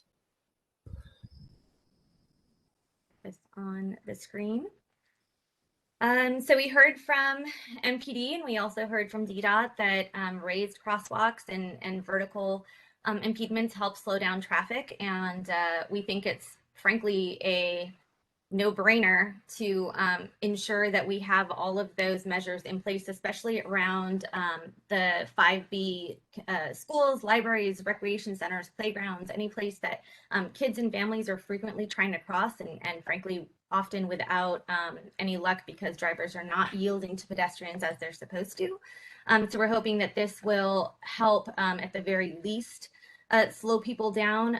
We're also asking for bump outs and other traffic calming measures to make sure that our kids and families can get to and from the places that they frequent most often.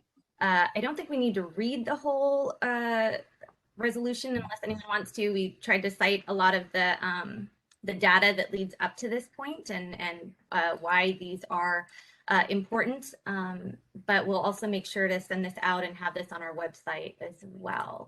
Commissioner Costello, do you have anything to add?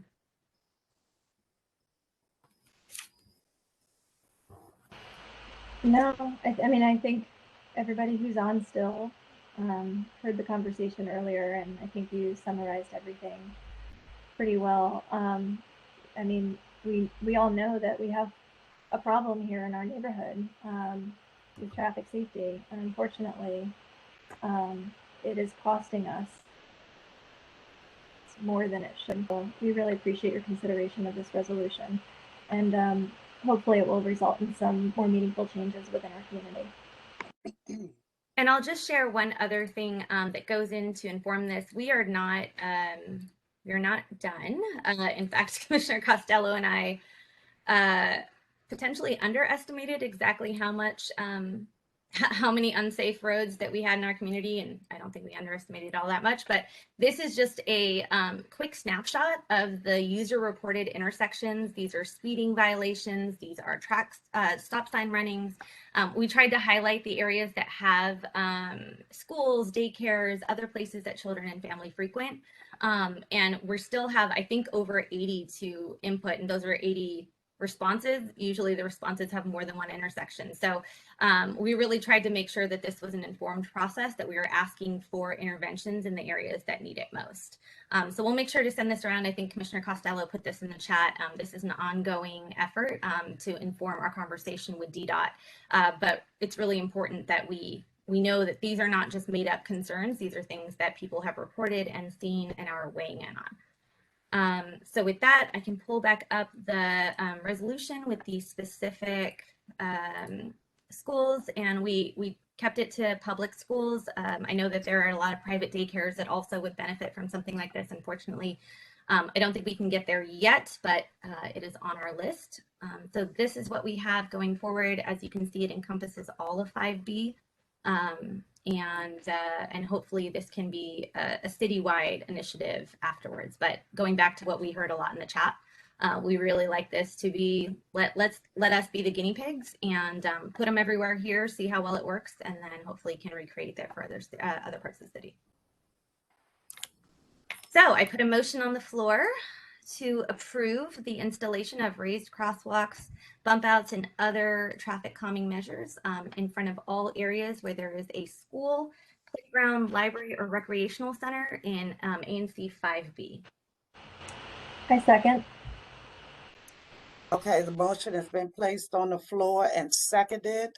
She pulled down the Oh, I can put it back up. thing. No, it's okay. So Commissioner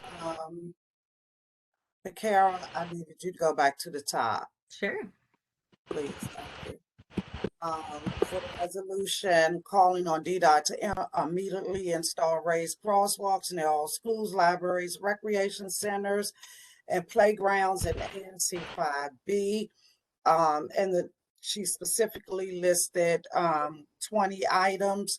And of course, as stated, the list may increase. So that has been placed on the floor and seconded. Call for the vote. All those in favor of the resolution say aye, and a roll call vote, please. You? Commissioner Carley. Aye. Commissioner Higgins. Aye. Commissioner Amin. Abstain. Costello. I can't hear. Thank you. Did you say me? Sorry, Yeah. aye. Thank you. And I'm an aye. Okay, the motion has been placed on the floor and seconded. There were 4 ayes, 0 nays, and 1 abstention. The resolution has been passed. Thank you so much. Oh, I guess it's me now. Okay. Can I just want to say a quick thank you to you all for supporting this. I really appreciate it. This means a lot. And I know it does to a lot of our constituents as well. So thank you all very much. All right, we're going to move to the next agenda item, which is for the property located at 1801 Otis Street, Northeast. It is a conversion. Are you able to see that? If you can make it a little bit bigger, please. How about that? Better, thank you. All right. This is BZA application 20589, whereas an applicant within the boundaries of ANC 5B02 single member district is seeking relief for a project that was not provided as a matter of right for the zoning district. We held a meeting on September 7th, in which a single member district meeting in which John Best presented the information to the community. There was not a lot of people on the call at all. So what I did was then followed up with an email blast. And I really want to thank Linda Wright.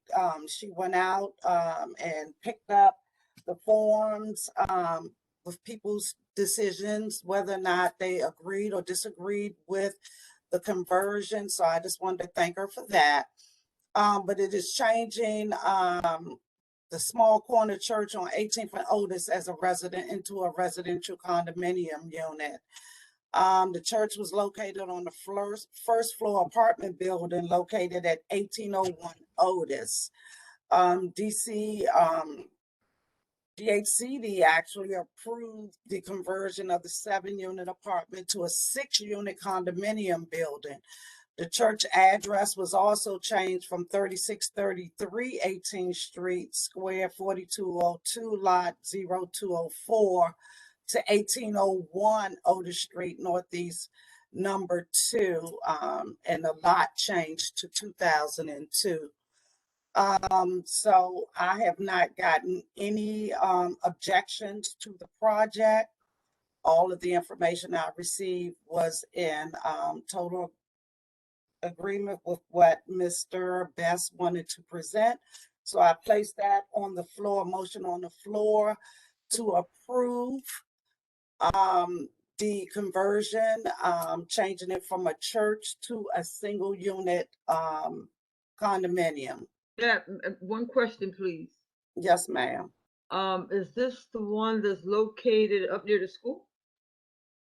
This is located right on the corner of 18th and Otis, Northeast, across the street from, I guess, the diagonal from Perry Street Prep. Okay. And the playground basketball courts. Okay. I just was trying to visualize it in my head. Okay. Anybody else have any questions? Would you mind putting it back? I'm sorry, would you mind putting it back up? I was just trying to read something, but it looks like we lost the screen. Are you able to share one more time, Commissioner? Isn't there a beauty shop up there too? Thank you. It's on the corner of 18th and Newton. Okay. Okay, I know where. Okay, up there near where the Muslims are, right? Yeah. Okay. No, further down. Okay. Yep. Got it. On the next block. Mm-hmm. Okay, thank you. I've had a chance to look at it. I appreciate your help. No problem. Anybody else need some time? Okay. I placed the motion on the floor. Is there a second? Second. The motion has been placed on the floor and properly seconded. All those in favor of the conversion of the church into a single unit condominium, say aye. Aye. I thought we were going to do a roll call vote. I'm Commissioner sorry. Carley Can I says have a aye. roll call vote? I can't. I'm hearing grainy. I can barely hear. Commissioner Piekara, could you do a roll call vote, please? Absolutely. Commissioner Carley. Aye. Commissioner Higgins. Aye. Commissioner Amin. Aye. Commissioner Costello. Aye. And Commissioner All Piekara. right, the motion has been placed on the floor, properly seconded, and 5 ayes, no nays, and no abstentions. Thank you so much. And at this time, I want to open it up for the public forum, but I would like to start with Craig Muckle. Sorry, just one thing. sorry. Sorry. I think we have the new business piece on the agenda, and I have a couple of resolutions that I want to introduce during that time. Okay. You don't want to get the public out the way. I do, but I've also gotten lots of emails from the public, so hopefully we can vote on these very quickly. They are all. Are we doing a vote? I'm sorry. Are we doing a vote, or are you just sharing the new business? No, well, I'm introducing the resolutions under the new business section. But no vote. With a vote. Okay, so that's going under ANC votes and resolutions then. So we'll continue with the ANC votes and resolutions. And then once you finish that, we'll move to Craig Muckle for our public forum. You have the floor, Commissioner Piekara. Perfect. Let me pull these up. So the first one, and some of these are duplicative. The first one is requesting DDOT. Let me share my screen. Requesting that DDOT installs speed humps. We heard how much those help and how easily they're giving them out, so I'm asking for them. Asking for DDOT to install speed humps on the 1400 through 1600 block of Hamlin Street Northeast. I'm not going to read the whole resolution, but as we've heard, they make sure that drivers slow down. It does meet the criteria. I've heard a lot from the neighbors and the communities on there. So I would like to put forth a resolution calling on DDOT. May I ask a question? Yes, ma'am. If it meets the criteria, how come you didn't put in a traffic calm application? So they're not doing, as they just said, they're not doing the full applications or petitions for the speed humps anymore. We can just do a resolution and get them through. Excuse me, I'm trying to read this and you went through kind of fast, so I didn't get to read it. Which part do you want to just as the criteria, or you want? I was trying to read at the top and then you moved to almost to the bottom.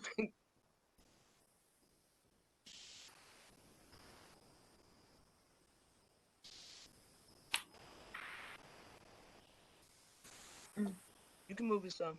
Okay. And one of the reasons why I brought that up is because I thought if it doesn't require a traffic calming, then all it would require is the single member district commissioner's support.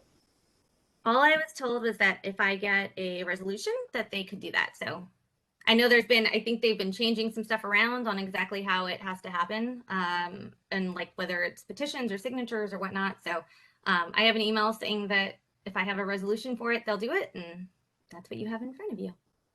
Okay, you can move it up past the 85th. I just got one accepted, and it was based went on too my fast. support, 85th. but- Okay. Okay, under that is fine. Okay.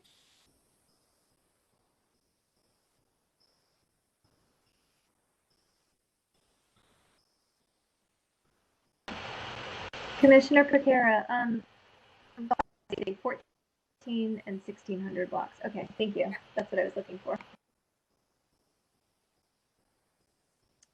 So I put a motion on the floor for the vote. Is that the end? Yeah. Second. Like a roll call vote, please. And because I'm sharing my screen, I can't see everybody. So Pardon me. A motion has been placed on the floor to install speed humps from 1400 block to the 1600 block of Hamlin Street Northeast. Is there a second? Commissioner Costello. Second. She did second. Yeah, Okay, second. call for the vote. All those in favor of the resolution, say aye, and we'll do roll call. Commissioner Carley. Take an argument, and because it's a safety, and I'm always safety first, I'm going to say aye. Commissioner Higgins. I can barely hear. Aye. Commissioner Amin. Yay. Commissioner Costello. Aye. I'm an aye as well. Thank you, colleagues. I have the exact same resolution for 16th Street. Before you go through that, can I ask another question? Ask a question. I'm just wondering, while you're writing the resolutions, are these resolutions based on meetings you've had with the people in the community? Yes, I've had a number of conversations. I've had meetings with folks. I have a number of emails with petitions, including signatures from the neighborhood. Okay. Yeah, this is certainly something that, and I think a lot of our guests are offline, which is fair, but would be happy to share those publicly. But this is. But I was only asking because normally it would be discussed or shown, and that hasn't happened with what I've been seeing. That you've had meetings, they'll say we have a attendance sheet or something to show us that they had meetings. Yeah, so this intersection in particular, we did not have a specific meeting on this, but this has come up at previous meetings. It came up at our SMD meeting in April or May. I can go back and dig up the notes.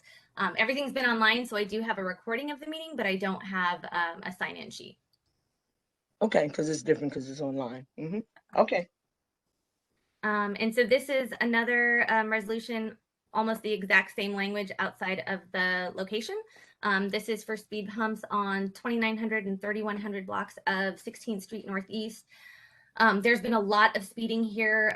A number of my neighbors on this strip are all seniors, and I've had lots of concerns with near misses that they've had, but also in the last week, 3 of their, and all of these neighbors have handicap vehicles or handicap designations, have been hit by a car that has been driving recklessly, speeding, and then left the scene. So I am sincerely hopeful that some of these speed bumps will slow those down and they will be driving safer. So with that, I would also like to request the commission support a resolution asking for speed humps on the 2900 and 3900 block of 16th Street Northeast. And I have a question.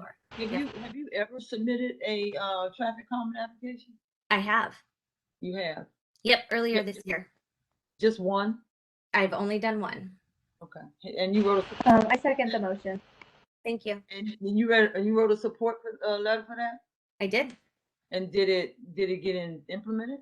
The speed humps are right now, they're in process. So they're supposed to be in the next 3 weeks along 17th Street. I think it's the 3200 and 3400 block off the top of my head. But DDOT has it down as 3 weeks from now they'll be installed. All right, so we have a second of the motion. Chairperson. I seconded it. Wait a minute. Is there any more discussion from the commissioners?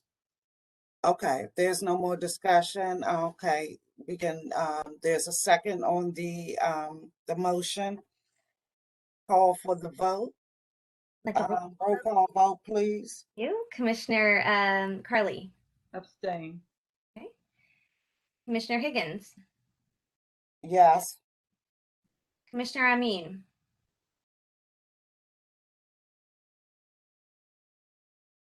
Is Commissioner Amin on, or is he abstaining? He, wait a minute. We can't hear you, Commissioner Amin, you're muted. Unmute yourself, please. Yeah, sorry, commissioners, abstain. Commissioner Costello. Aye. Thank you. All right. And I am a aye as well. Okay, the motion has been placed on the floor and seconded. 3 ayes, no nays, and 2 abstentions. And it has passed. All right, we will continue to move along. Is there another?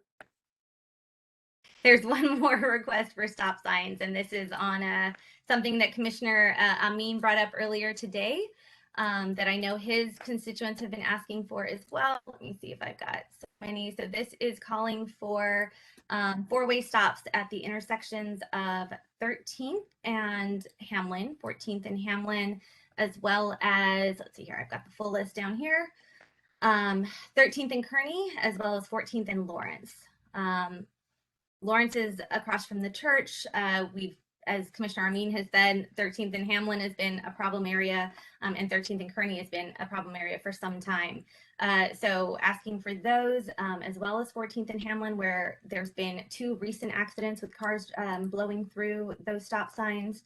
And there was something else I was going to find. Oh, the other thing that I know a lot of people share, and actually I meant to bring this up with DDOT, is that in particular, these stop signs are really difficult, especially because there is street parking allowed on both 13th and 14th, which means that for drivers coming the other way, it is very difficult to see over those cars. Maybe without the cars, there would be full visibility, but unfortunately there's not with the cars parked there.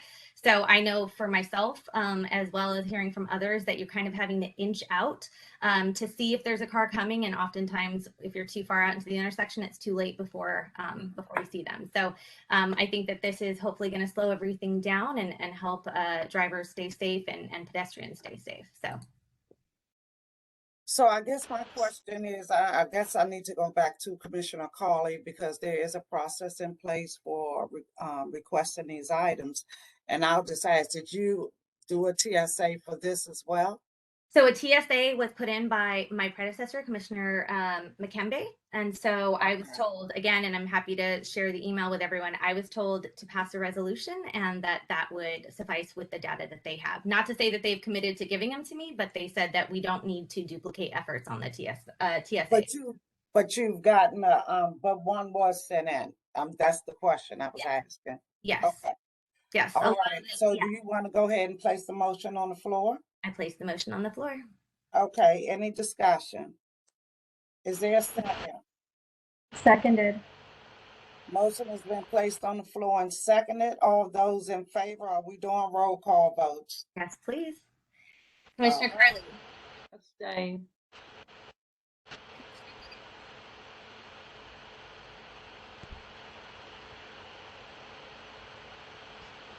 Commissioner Higgins.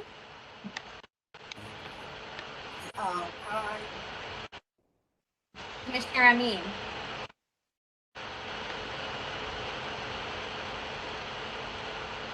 You're muted. Sorry, I have hungry dogs. Before I put my vote in, I really do want to say this. I really do appreciate you and Commissioner Costello's zeal for this, but what I don't necessarily appreciate that you didn't consult with me over here on things that I didn't get a chance to engage my constituents with. And so I want to put that on the record. And with that being put on the record, that I abstain. Okay. Commissioner Costello. Aye. And I'm an aye as well. Motion has been placed on the floor and it's moved with 3 ayes, no nays, and 2 abstentions. Thank you very much, commissioners. All right, so at this time, I'm going to have Mr. Muckle, could you go ahead and kick us off for our public forum, please? Yes, good evening, Commissioner Higgins. Thank you very much for allowing me to speak, and good evening, commissioners. My name is Craig Muckle. I'm a representative for Affinity Health. Specifically, I'm the Community Outreach Liaison. And I wanted to just share with you that Affinity Health, which does not currently have any service, provide service in the District of Columbia, they're looking to open a hospice administrative center on 1205 Brentwood Road Northeast. Now, I understand that's in ANC 5C, you're 5B, but you're a neighboring ANC, and I want to make you aware of it.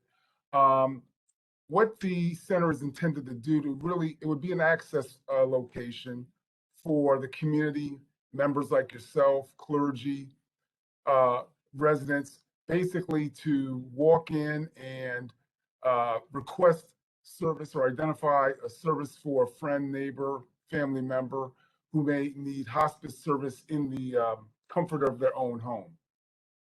Part of the reason that Affinity Health is seeking to do business in the district is that hospice service is very underutilized in the city.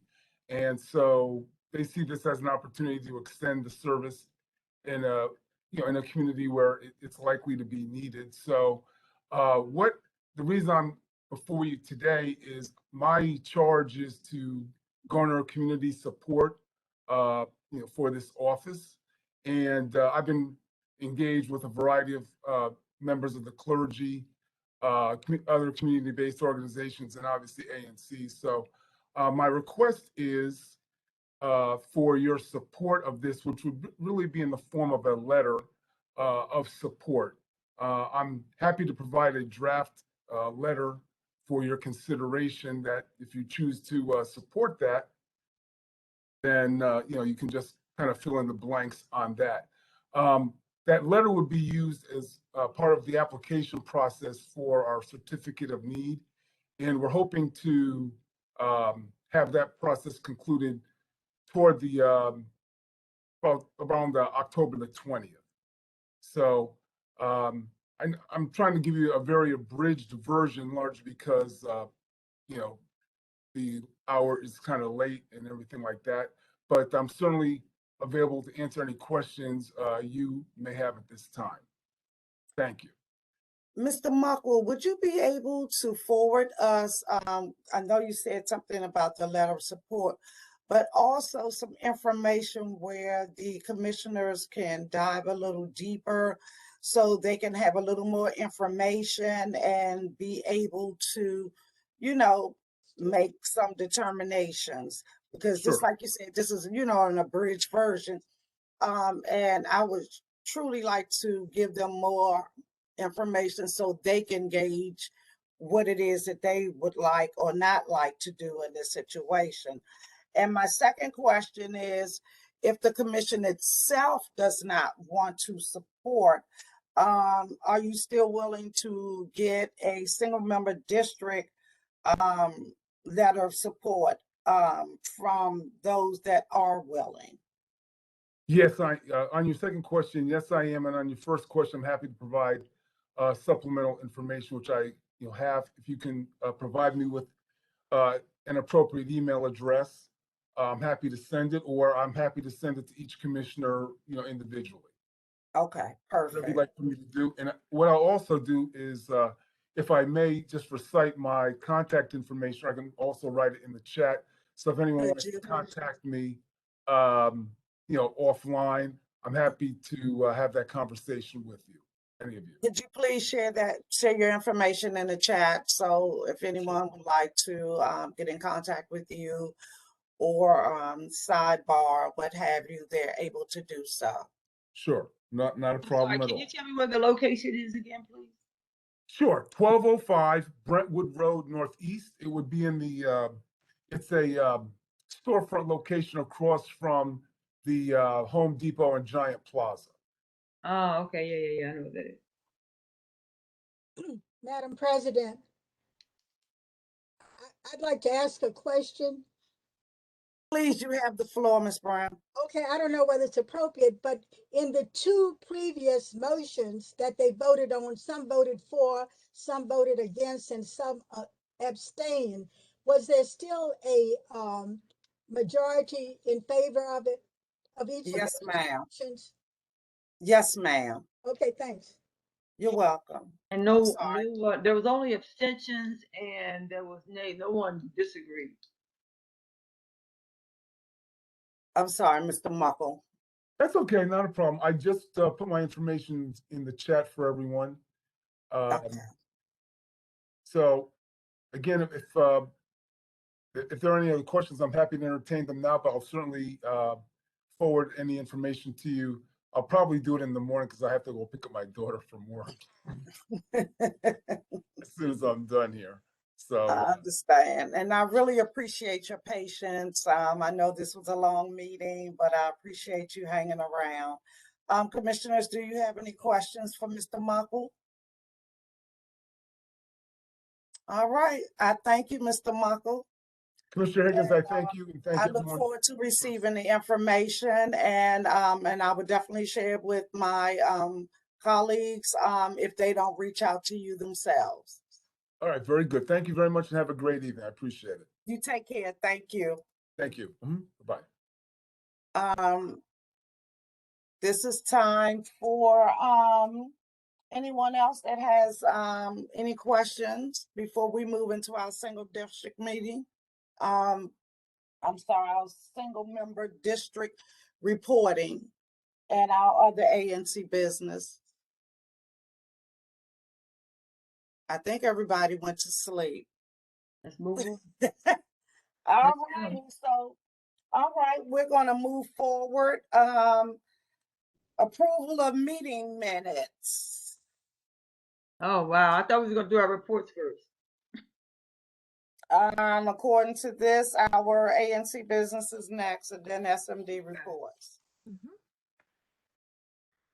So I sent over the minutes. Did everyone have an opportunity to review them? Were there any corrections or questions?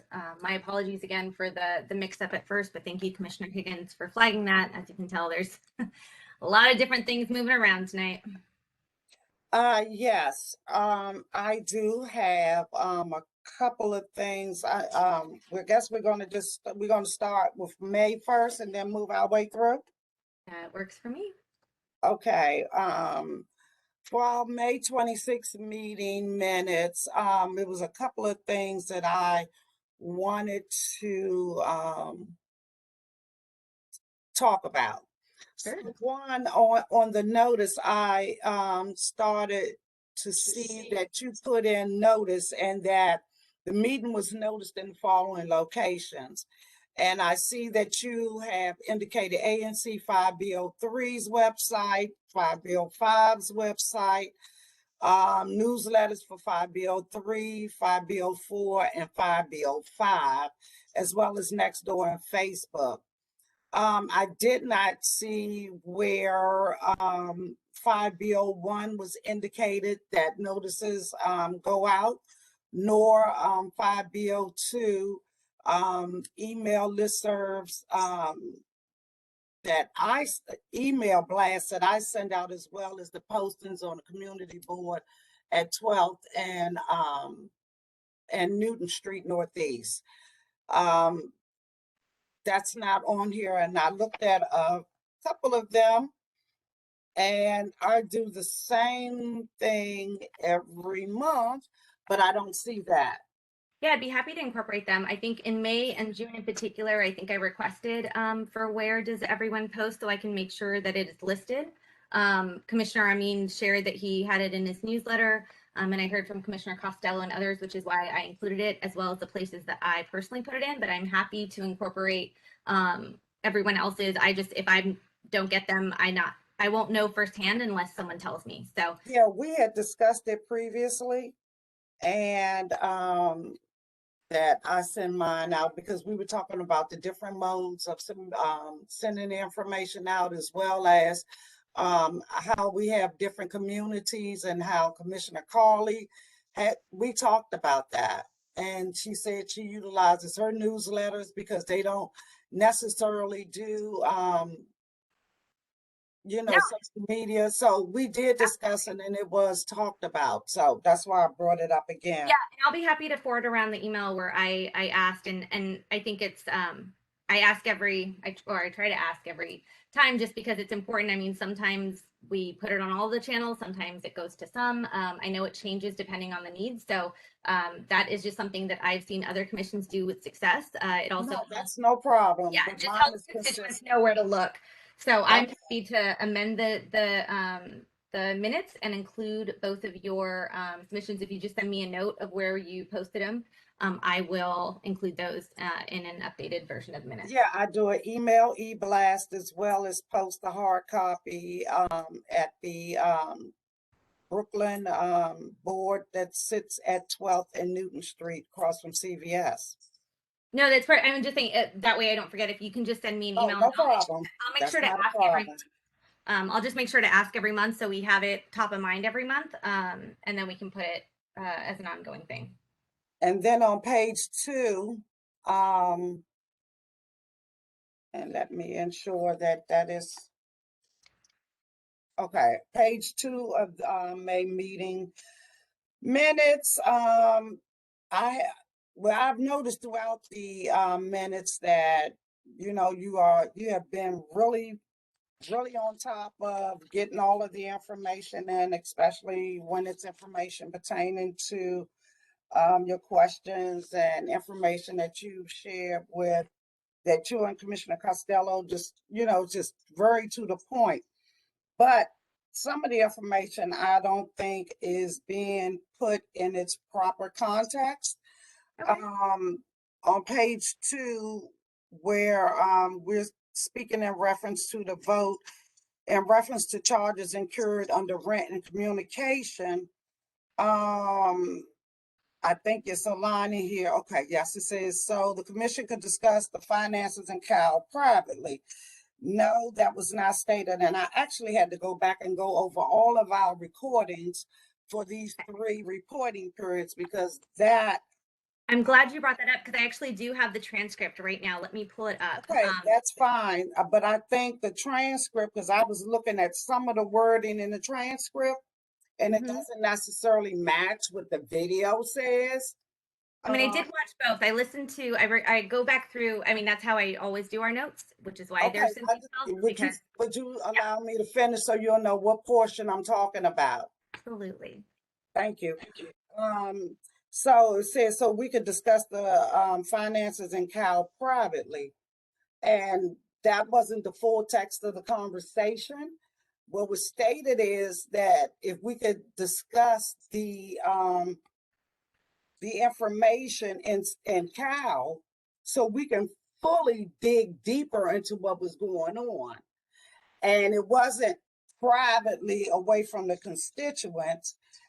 So I just think that that was kind of taken out of context. And also, again, I do not want it to appear as if, because I've heard this comment twice in reference to Commissioner Amin, and you stated that he expressed disappointment that Commissioner Costello and Commissioner Piekara were not able to attend due to obligations to their children. And that what he stated is what was stated to him from the two of you. He said, Commissioner Piekara, you could not attend because you stated somebody had sick children and somebody else had to put their children to bed. But again, I think it's very important when we utilize words, because this sounds really terrible.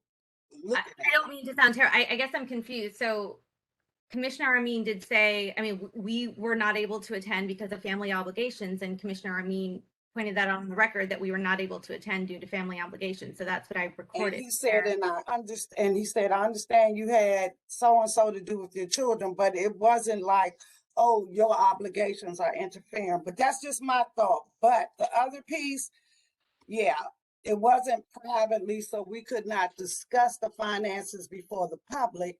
It was so we can have more time, so we wouldn't have a meeting that lasts 2 and 3 hours, or arguing, in which the commission and our constituents especially don't want to hear that. But I believe, as I stated when we had our COW, and I had to ensure that I made myself clear, no, it's not that I don't want the commission or the constituents or anybody else to not hear the information. But I think we need to discuss it so we can have a better understanding of what we're talking about, instead of getting before the public bickering and arguing like we're 3-year-olds. We could be more organized as a team instead of separate. So, you know, I appreciate that. I'll just say I wasn't trying to, I was just putting the word, and I'm happy to share my screen here. I was repeating what was said. I was not interpreting. I appreciate your interpretation of what you meant to say or what the takeaway was supposed to be. I just, as minutes, I was just recording what was said. And this one is not as complete as the transcript I have separately, but I will be happy to send that around as well. I have a question. So are you saying, I have a question. Go ahead. So are you saying that there was a meeting that took place that 2 commissioners did not attend, and so now we had a different meeting talking about it? The day before our public meeting, Commissioner Higgins had sent out a note, I think around noon, asking for everyone, or maybe it was later, to be on at 6 o'clock that day. I had a family conflict, and I think Commissioner Costello also had a family conflict, and so the meeting didn't happen. So then at our public meeting, there were questions discussed about it, and that's where we are. So it was basically, the meeting that was scheduled did not happen, and I'm not sure how. It was called for. It wasn't scheduled. We weren't originally expected to meet on that date. It was the same day. Hey, can everyone get together? And unfortunately, so how was that relevant to the meeting that was taking place at the time? Yeah. So Commissioner Amin stated that he didn't want to have this what it says in the transcript is that he didn't want to have this. He thought that a lot of this could have been avoided if we had had a private conversation the day before. And so we didn't need to be discussing this at this meeting. But again, I'm not sure how that was relevant to the meeting that we were having at the time, because you don't have to write everything down. Things you just have to, as a secretary, you just write down what's relevant to the current meeting. I think the concerns about, I wrote them down if we want to strike, and I put too much information. I also, and maybe I do it wrong, I try to make it so that people who were not able to attend the meeting can read the minutes and get a sense of what was going on there. I'm happy to create a smaller, less detailed version if that is something you prefer to share. But like I said, I usually pull directly from the transcript. Because I try to be as present and engaged during our meetings. So I'm not always taking as many notes as I would like to. So I really utilize the recordings and the transcripts to anchor all of our minutes. And I think we have a question from Delta.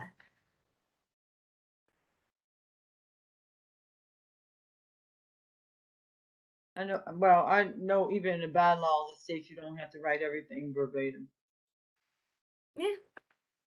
Okay, so those are the changes that, you know, or what I want to speak in reference to. Okay, and I'd be happy, like I said, I will, I'll even pull out the specific parts in the videos if you'd like to see. I just want to make clear, I tried not to attach any intention, but I did try to capture word for word what was said. And I can't attest to how that sounds or how that comes off. That is not where I was putting myself in. I was simply trying to capture what was said. Okay. That's all I have for the May 26th piece. Any other comments in reference to that? Are we still on May, or have we moved to special meeting for June? Don't we have to vote to accept those meeting minutes for May? Okay. Or do you want to just talk about all three and then vote on all three at one time? You should It's up do to you, Madam Chair. You should do them separately. Did you want the minutes to be condensed? I'm sorry, I couldn't hear you. You should do them separately. I think we should. Would you say, Commissioner Costello? So I was just asking, it sounded like you wanted the minutes to be condensed. Did you want to do before voting on it? That's not what I said. That's not what I said. I said that No, was all I said it in terms of, huh? Oh, I just said it sounded like that's what you wanted. I think Commissioner Piekara. No, I said specifically said what I something wanted. about she could cut the minutes down if we need to. Oh, But I that actually had think that was nothing to do Commissioner with what I Carley. said. Yeah, sorry. I think that was Commissioner Carley. I never said that you should cut down anything. I said you don't have to write everything verbatim, and that's according to the bylaws. I don't think the bylaws say, well, okay. I'll review those as well. Thank you. Okay. Okay, call for the vote. All those in favor of accepting the May 26th community meeting minutes with corrections, say aye. And you want to do a roll call vote, Commissioner Piekara? Sure. Do we need to flesh out the corrections and get that figured out before we vote either way? Because I would, if we're removing some of those pieces that I have in transcript, then I would feel differently about voting to remove that since it's on the record. But you have access to that information. You're the publisher of the minutes. You can't pull those minutes up and make the corrections. No, I'm saying that I disagree with removing some of those, given that there is text and audio. Okay, what are those? This is the time to have that discussion. What are those issues? The two that you no, they're not issues. The corrections that you flagged of that Commissioner Amin didn't mean that they shouldn't happen in the public. Again, I wasn't assigning intention or meaning behind it. I was repeating the quote. The same with the childcare statement. So I'm happy to. So that's fine. I mean, that's that. If Commissioner Amin doesn't want to speak up in reference to that, then that's fine. But the other piece, in terms of me stating that, you know, I wanted to discuss it privately and Cal, no. Again, and I specifically stated that I wanted to dig deeper, and I thought that's the reason that we needed to speak prior. And that's the reason why we have COW meetings, is to do that. With all due respect, Commissioner, that's not what was said on the record. I understand that might have been what you meant. No. I listened to this piece myself. Okay, then I would ask that we table this until we can. That's fine. Yeah, if we can just table it until we have a chance, I will pull the audio transcript and video so people can see there's not just a missed quote from the text. No, I don't need people to see anything. I just need for you to go back and look at it. And if that's the case, that's the case. But I just think we need to revisit it. So I'm sorry. If you don't want to make the corrections, I beg your pardon? I'm just saying that right now in front of me, I have the text transcript and it appears there. I understand that you said that might not be accurate. And when you watched it in the video, it didn't look that way. So I would just say it says differently. I mean, because I listened to it. That's how I was able, but however, we can table it. When does this need to be in, Commissioner Amin? We can't hear you. You're muted. What? Because they're having discussion anyway, so you can go ahead. Yeah, that's a good question. Those May minutes should be uploaded by now. So there's and if they're not, no allotment, correct? Exactly. That could happen after review of the OANC. That's okay. Have we gotten any of our 2021 allotments so far? I know this is Q3. Have we gotten our Q1 and Q2? They're still processing. We just got our Q4, but it's been turned in on time. And as a matter of fact, we received a email at 5:01 today stating that they're checking to see how we're making out with our reports because the deadline is getting near. So, yeah. Okay. So are we going to table this so we can make sure that we're on the same page? Yes. Okay. So we need. Is there a second? So we can vote definitely if you want to table something. I think Commissioner Amin is raising his hand. Not sure. He seconded that vote. Okay. Okay. So we've placed a vote on the floor to and it's been seconded to table the vote for the May 26th community meeting minutes. All of those in favor, roll call. ANC 5B01. Aye. I'm sorry, Commissioner Higgins, just real quick, because I think the audio on my computer cut out for a second. Is this a vote just to approve them as written, or is it a vote to amend them and then approve them? Neither one. What is it a vote for? To table the meeting minutes Thank for you. May 26th. Oh, okay. Thank you. Thank you for clarifying. I appreciate that.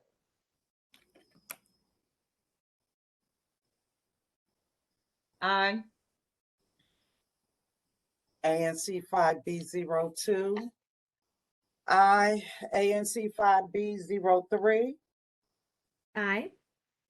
ANC 5B04. Aye. ANC 5B05. Aye. Okay, the motion has been placed on the floor and seconded. And the May 26, 2021 community meeting minutes will be tabled. Do we have a table date? Is it until October? I think that would have to go to Commissioner Amin I would be okay tabling it until October, but. Well, that's the only next time we can take a vote unless we're going to do Okay. Yeah. I'm comfortable tabling it until October. Okay, and you'll check on that? Yes. I'll send it around Not today. a problem. All right, so our June 9th meeting. And this was a special meeting.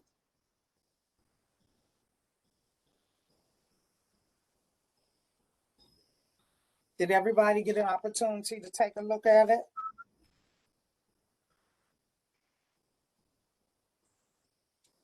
And I have two things. Well, three things.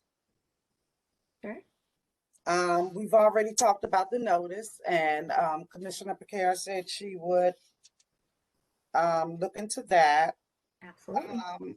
Also, under the fiscal year 2020 Q4 financial report, it was stated that Commissioner Higgins said she was instructed by Don of OANC to record it between the two categories, and we're talking about the communications bill. Commissioner Amin was instructed. Commissioner Amin and myself were on the line. I don't input any information in the system, but I'm sure your transcripts will tell you differently. But no, Commissioner Amin was instructed to.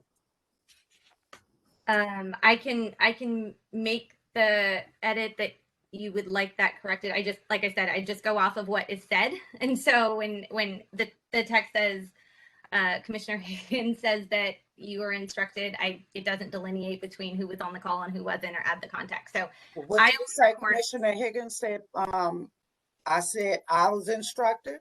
Yeah, so there was a portion that you were talking. Let me see. If you give me a few minutes, I can pull all of this up and we can review it together.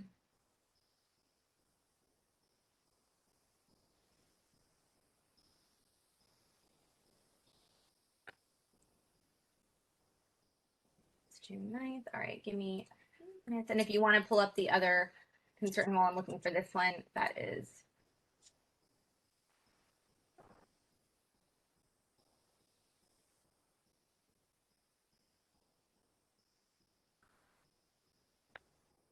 What, June 9th?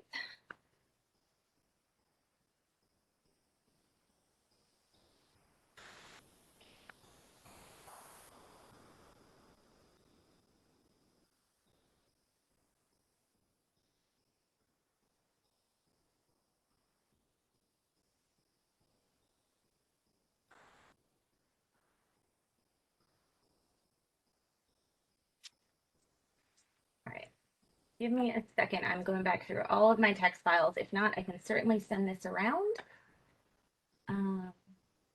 That was everybody. Yeah, let's see.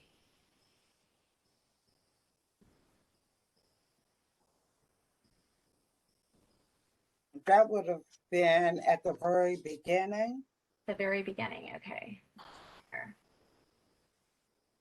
Because we didn't have any MPD reports or anything like that. It was right after the resolution for 1002 Rhode Island Avenue.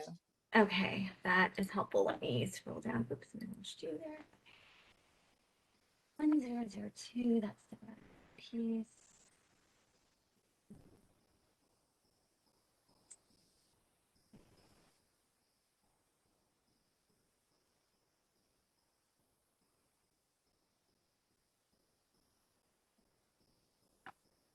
Calculate itself.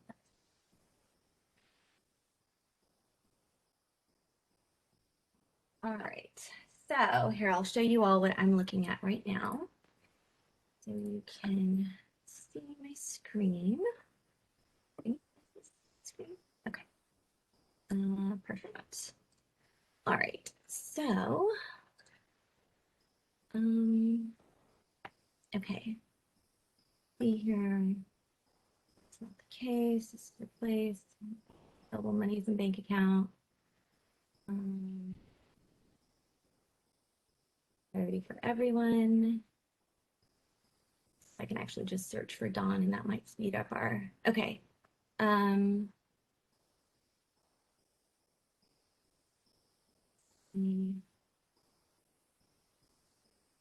See, what I was said is the line item numbers is permission set up to the office of OANC to help through the process.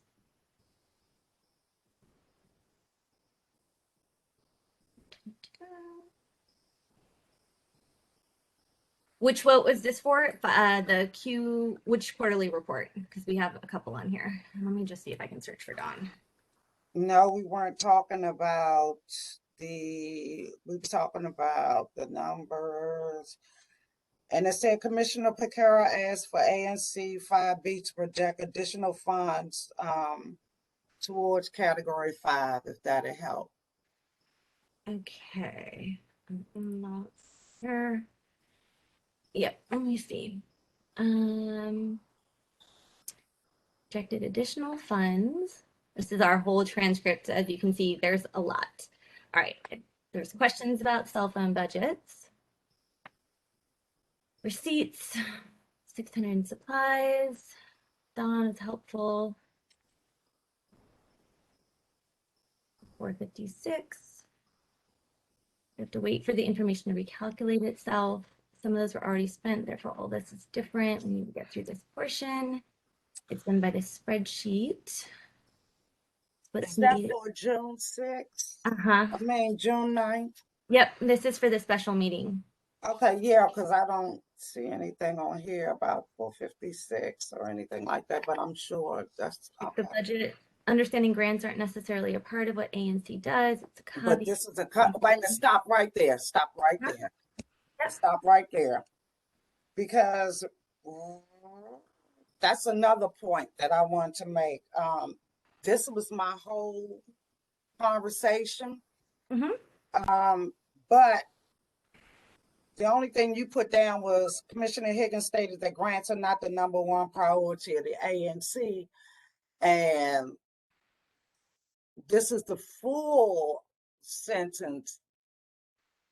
Okay, I mean, I'm happy to put in this full But you paragraph. understand what the difference in tone is? ANC, this is a caveat to the community, and it's very important to those that are trying to conduct certain activities.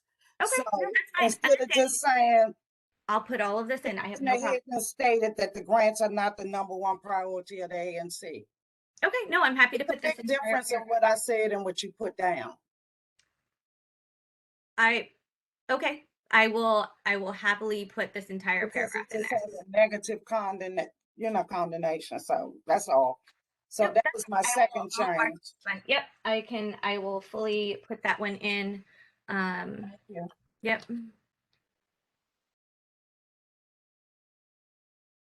All right. And was there a third one? Well, it was above that. You would want to show me. Yep. Let's see here. And some of this too, I can also pull up the actual. No, you wanted to show me what I said. So I was just trying to. Yep. As you can see though, some of it is not like speaker 4 is not necessarily. I understand. Related to a person. So you said it was right before that. Yes. Okay. I cannot do that. Recalculate, or some of these items were already spent. That is why we need to get through this portion. It's done by. Need that if we agreed. Upset. Project more grants. Okay. You know what, Commissioner? You might be. I will cautiously say until I have a second to go and pull it up. You might be right. I might have misquoted you for Commissioner Amin. So yes, I think you did. Thank you for correcting that. I will I'll go back through and watch this. My apologies if that's what happened. I will go back through and watch it and find whichever the corresponding part is and send it over. Let's see, that's budget we were prepared to vote on. So are we tabling this until you're able to confirm or deny or whatever it is that you see fit to make the correction? If you guys are okay with it, I'm okay with making a provisional amendment so that, to the effect that Commissioner Piekara will amend the attributed language that we were just looking for, based on what she's able to find in the audio transcript, and then and then we can vote as well to include the additional text that you had flagged. I'm okay with making that vote and then voting on the minutes that way if you want, so we don't have to keep tabling everything. I'm amenable to that.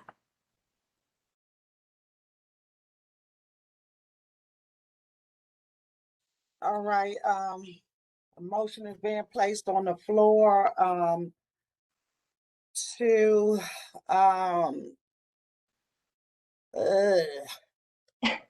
Can we got? Do you want me to restate it? Oh, sorry. No.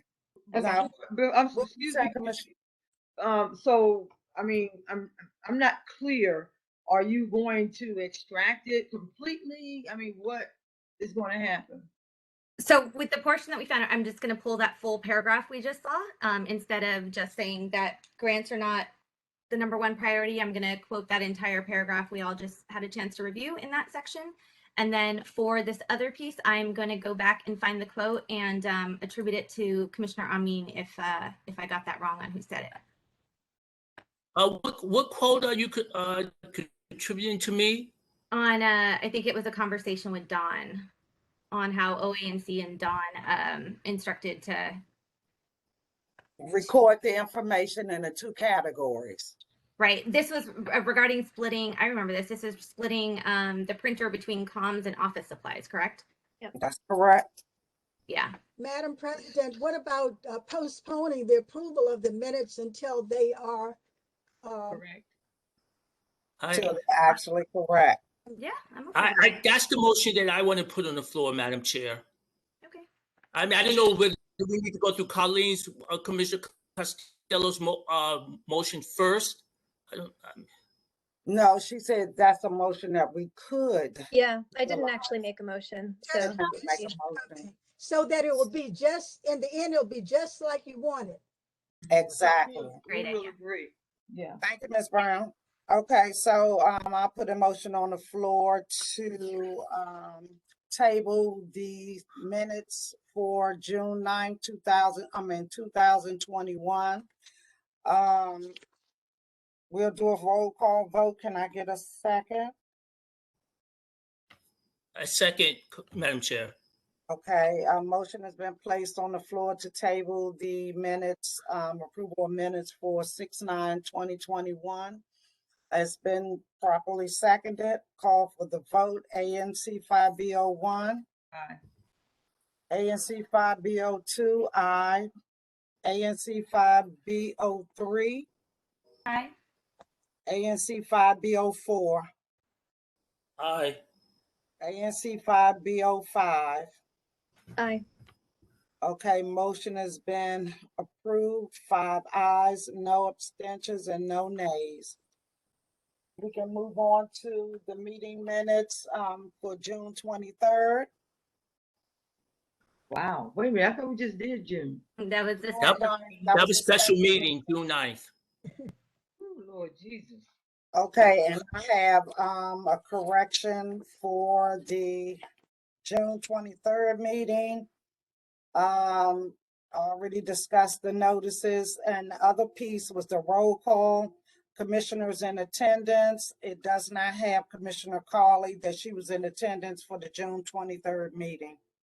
Oh, my apologies. I thought I added it. I think Commissioner Carley was a bit late, but I thought I added it at the end, but I will, that was my oversight. My apologies, Commissioner Carley. And Commissioner Higgins, thank you for catching that. I will certainly make that amendment. Okay, are there any other corrections to the minutes? Anybody have any comments before we call for the motion and the second? I have a comment, Madam Chair. I have a question. I guess I have a question. Commissioner Piekara, when I requested that you send me the minutes for so they can be uploaded into our financial documents, yes, you know, that took a while for you to do. But then when when I asked you to send me those directly as the treasurer, and the minutes that you sent me after going back and forth and after the chair sent out a email, I noticed that the minutes that I didn't notice it is the minutes that you sent me is stamped draft over all the minutes, every page of the minutes in big bold red letters that take up the entire page. Therefore, it makes the minutes impossible to read. And so I guess my question, after listening to this conversation, I see why that big I suspect why you sent me those minutes with draft covering up most of the text, so I couldn't pick up every word in it. But I guess my question to you is, why would you send the treasurer the minutes with draft stepped on it when I told you those would have to be officially uploaded after we vote on them? and if the other commissioners are interested, I can definitely share. It's not even what you sent out to me. Here. Are the minutes that we're discussing? They're not even readable because there's a huge stamp that covers up most of the text on every single page of the minutes, and each month minutes are several pages. Yeah, so I did put, because we haven't approved them, just as and I've been doing it since the beginning, until we vote to approve a draft, as is procedure with I think all the other commissions as well, I put draft on it, and then once we vote to approve it, I remove it, and then I will put at the top approved by, and then the date. So that's just kind of an internal for us to remember which ones we've publicly voted to approve and which ones we haven't. So yeah, but Commissioner, it makes it difficult to read and catch any errors, anything that I would deem as a commissioner, as treasurer, as an error or discrepancy when the whole text of your minutes is covered for stamp with draft. I do understand that what you're saying, but it seems to me that a simple stamp draft in the corner of any document, the same thing, but your minutes, I mean, it was the entire page. I think he's talking about from top to bottom. I think he's talking about this one because it's just red. Yeah. Oh, it might be.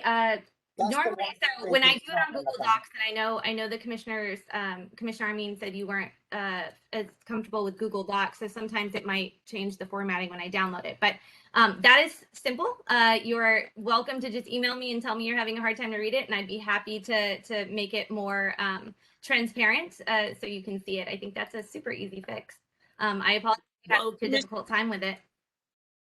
Commissioner, I've been emailing you since you were secretary about those minutes. So this is not a new conversation that we're having. I've been asking you for those minutes directly since I became treasurer and you became secretary. So and I know the chair has asked you for it, and OAC has asked us to ask you for it, and we have asked ONAC to ask you for it. So none of this is new. I just want to be clear, up until we lost our website for non-payment a few months ago, all of our minutes, draft or final version, have been on our website for us as a commission to see, also for the community to see. I also have them in the Google Drive. I've sent links numerous times. When I spoke to you in the summer at the market, I told you they were all up on the Google Drive. I'm happy to resend whoever needs whatever and in whatever format if it's not as readable. I just need to know about that. But yeah, prior to this, everything has been on the website. So any concern of, since you and I have both been in our positions, that would be at the start of January. And I have screenshots of our website that can show all of our minutes and recordings and transcripts have been up there since then. Okay. Well, Commissioner, I just want to say that I know former Commissioner Wacy Woodland was online too, and I don't know whether she's still on here. But I'm here. Yeah, but she can attest that she went searching for minutes and they were not there. After I told her several times, just go to the website. We don't have a website. This is when we had a website, Commissioner. This was a while ago. I am happy to. I have the Wayback Machine. I'm happy to show. I used the existing format of what was there, but I'm happy to share where they were on that website. And I think this is my comment. Maybe you all need to check with Gottlieb, but when you bring those minutes to the meeting to vote, they should not have draft on. Is that when you saying you're receiving them? I sent them prior to this meeting. Okay, but when they come to the meeting to vote, they should be voting having one that don't have draft in it, but it's the same, document. That's how the government does it. What we're doing is government business. Yeah, I mean, like I said, everything I've sent is until it's finalized, you use the watermark. That's kind of what the watermark. But it can't be if they come to that meeting and you did not give them a copy that didn't have draft in it, then y'all not supposed to be voting on that. But it hasn't been voted to be approved. So until it's voted to be approved, it is a draft. No, that's how they've been doing it over the years. Okay, when you come to the table, it's voted to be approved. It's still a draft. Until it's voted to be approved, it is a draft. Okay, but so it can't. They're voting on a draft until if you give them a draft. and you have not given them a final copy. I've given the final copy of the draft, and once we vote to approve it, then it would become Well, it approved. says And the draft, draft it doesn't say final copy. I'm sorry to interrupt. Okay. I know that Excuse our me, guests and excuse some of me, our excuse me, excuse me, I know, but please. can I finish what I was saying? Wait a minute, excuse me, please, because it is currently 10:03. That's what I was going to point And I out. believe that we all have good points to make, but right now this is crossing over into ridiculousness. Yes, I thank agree. you. I was So going to point that I'm out. Thank you. I am asking that we complete our business so we can move forward. Because we're beating a dead horse. I believe we all have good information to share and good questions to ask. And then when we start talking over each other, that's an issue for me. It's too much chatter. So can we get back to the business at hand? I prefer. All right, so where were we? Because I forgot. June minutes. Commissioner Amin was concerned that I had sent him a draft version of, or I sent him a version that was watermarked. No, that's not what I'm concerned about. I'm concerned you sent me a version that I couldn't read. I couldn't see. Okay. Should we table this one? It sounds like we should, and I'll make sure to lighten the watermark for Commissioner Amin. Well, wait a minute. Are we tabling it? Why? Because it sounds like Commissioner Amin hasn't had an opportunity to review it. So you have not reviewed it, Commissioner Amin? No. Okay. So we're voting to table it. So all those in favor of tabling the June 23rd, 2021 community meeting minutes, that's what we're voting on, all right? So we're placing a motion on the floor to table the June 23rd, 2021 community meeting minutes. Is there a second? I'll second that. Okay, we have a second. Roll call vote. All those in favor, 5B01 in favor, nay, or abstentions? I'm so weary. I don't even know what I'm doing right now. I tell you, boy. Busy. Aye. 5B02, aye. 5B03. Aye. 5B04. Aye. 5B05. Aye. The ayes have it. The June 23rd community meeting minutes are going to be tabled. 5-0-0. Madam President, to look for the correction for what it should be, if you look in Robert's Rules of Order, paragraph 41:12, it tells you about the draft. Yes, and you want to tell us about that? No, I want you to be able to read it, or I'm not supposed to duplicate the copy, but until you have the motion to approve the minutes, there's still a draft. So when they come to the meeting, they would be in draft form. And then after you mark through whatever the corrections are, then you would know what the corrections are. And when the secretary gets the minutes ready for the auditor or something, she could have those without draft printed in on the form. And I'm sure she appreciates that. I do. She has a smile on her face. Do. Robert's Rules is not fun to read for no reason. All right, so we're moving down on our list. Approval of treasurer's report. Oh God. Yes, I will keep this brief, commissioners. Controversial subject, but go ahead.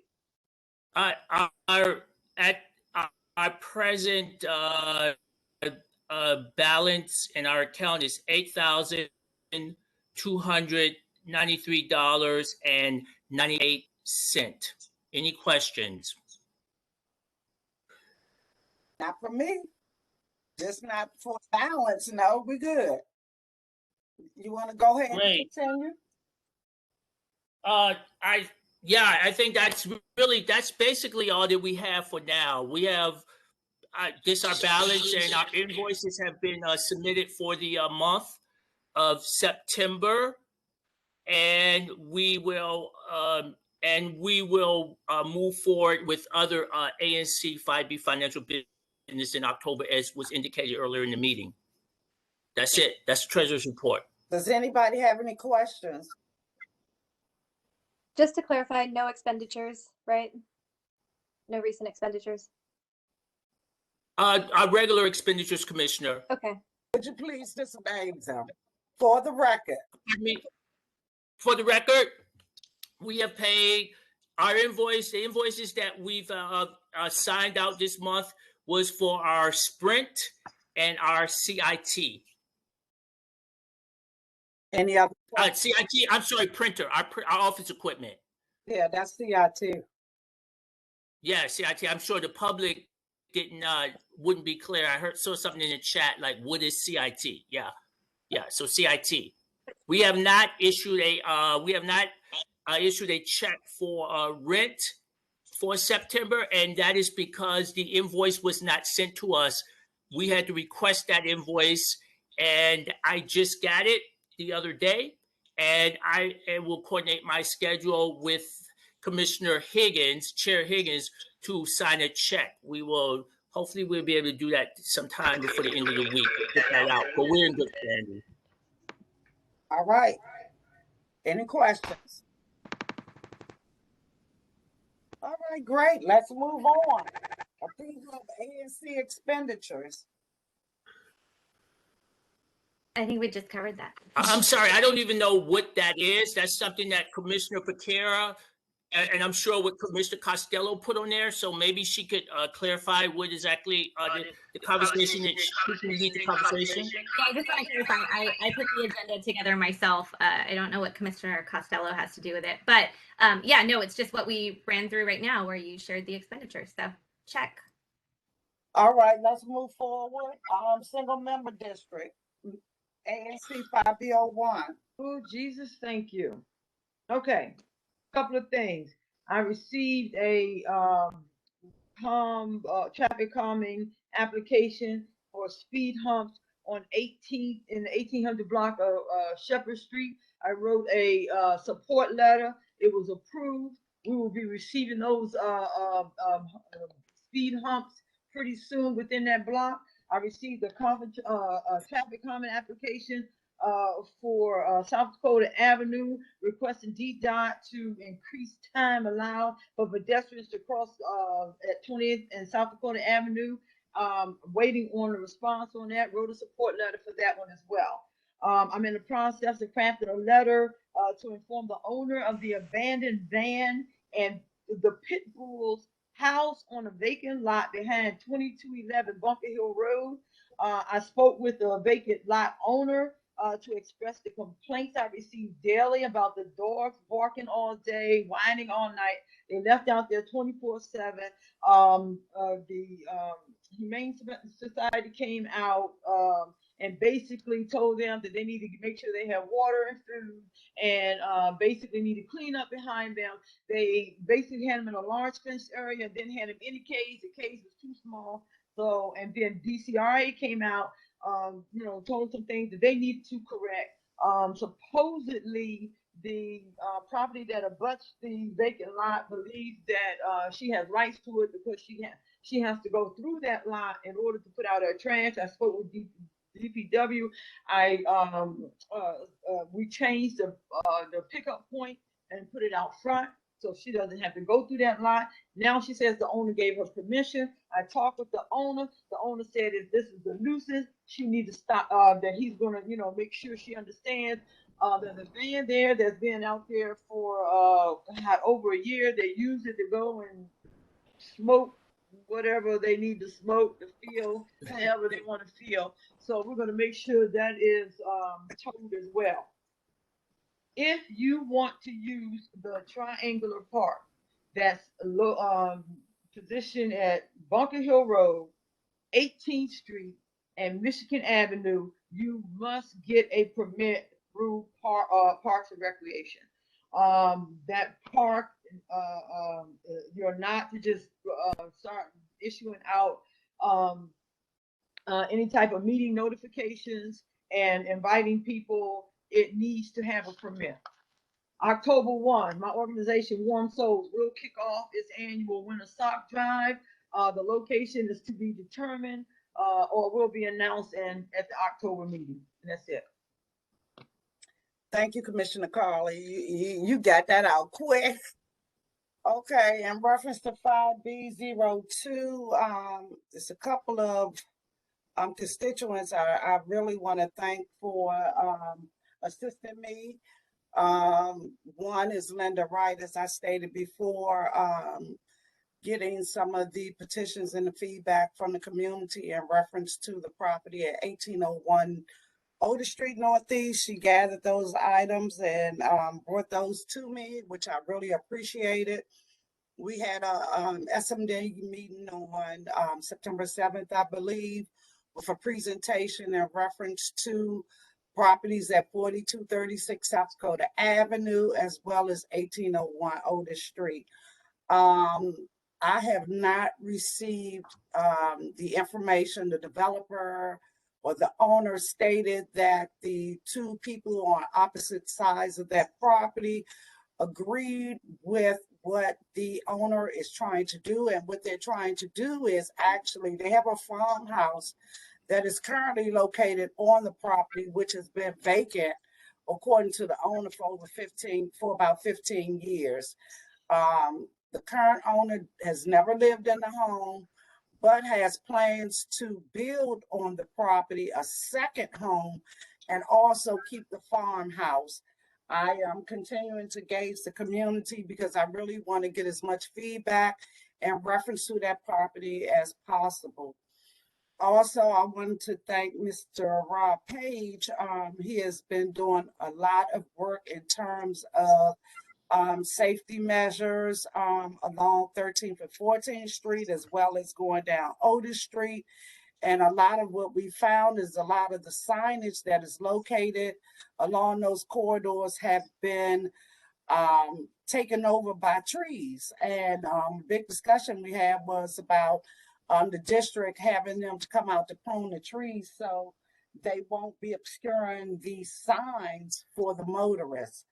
And also MPD talked about the shooting that had taken place at 18th and Otis, and that they're still trying to apprehend the individual that was doing the shooting. Again, they have video footage of the individual. I'm sure he doesn't have on the same blue jeans, wife beater, and baseball cap he had on that day. But if anybody knows anything on it, just please feel free to contact MPD.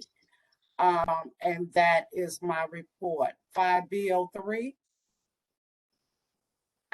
So I've had a lot of questions from community members on how best to support the Hart family through this devastating and unimaginable time. I will resend the GoFundMe in the link if anyone would like to support. In particular, more than funds, close friends of the family have asked that people leave comments and notes. I also have an email address that we can send those to as well if anyone wants to show their support there. It sounds like in this really, really dark time for them, those notes from community members and well wishes is really what's getting them through. So thank you for all of those who have already sent them, and I'll be sure to share this information so others can continue. All right, 5B04. 5B04 checking in. I will be at the Monroe Street Farmers Market this Saturday in community engagement, along with my board of commissioner, Commissioner Brindinger, I think his name is, from 5E01. We will be, addressing incidents, but also answering questions and taking comments on the 8th Street bike lane, as well as the Monroe Street protected bike lane, as well as other public safety and safe street concerns. So if you see us there, stop on by and have a conversation if you like. Thank you. Thank you so much, ANC 5B05.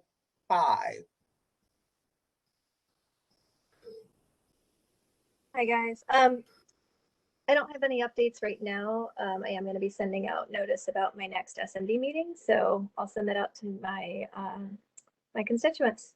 Thanks so much. Oh, and I have a comment to everybody bringing up Robert's rule. Robert's rule also say, don't write a transcript and don't include personal comments. And it should be a basic and almost vague summary sentence or two for each item, along with the name of the person who said what, but it's not supposed to be the transcript. And I think the word draft does not necessarily, it can be implied. It doesn't have to go across the page. I know there's different versions of them floating around, so that was helping me keep straight. It can be implied. It doesn't have to be stamped all over the paper. All right, are there any more comments, questions? Yeah, I just want to thank Commissioner Carley for that update. Thank you, Carley, for clarifying. All right, anybody else? Well, I thank those that are still on the line for hanging in there with us so long. I really appreciate it. I think we are all ready to crawl into our beds. So I really, really appreciate your time. Please stay safe. Please stay healthy. And this meeting is adjourned. I second you, and you do the same. Thank you. Good night, commissioners. Good night. Good night.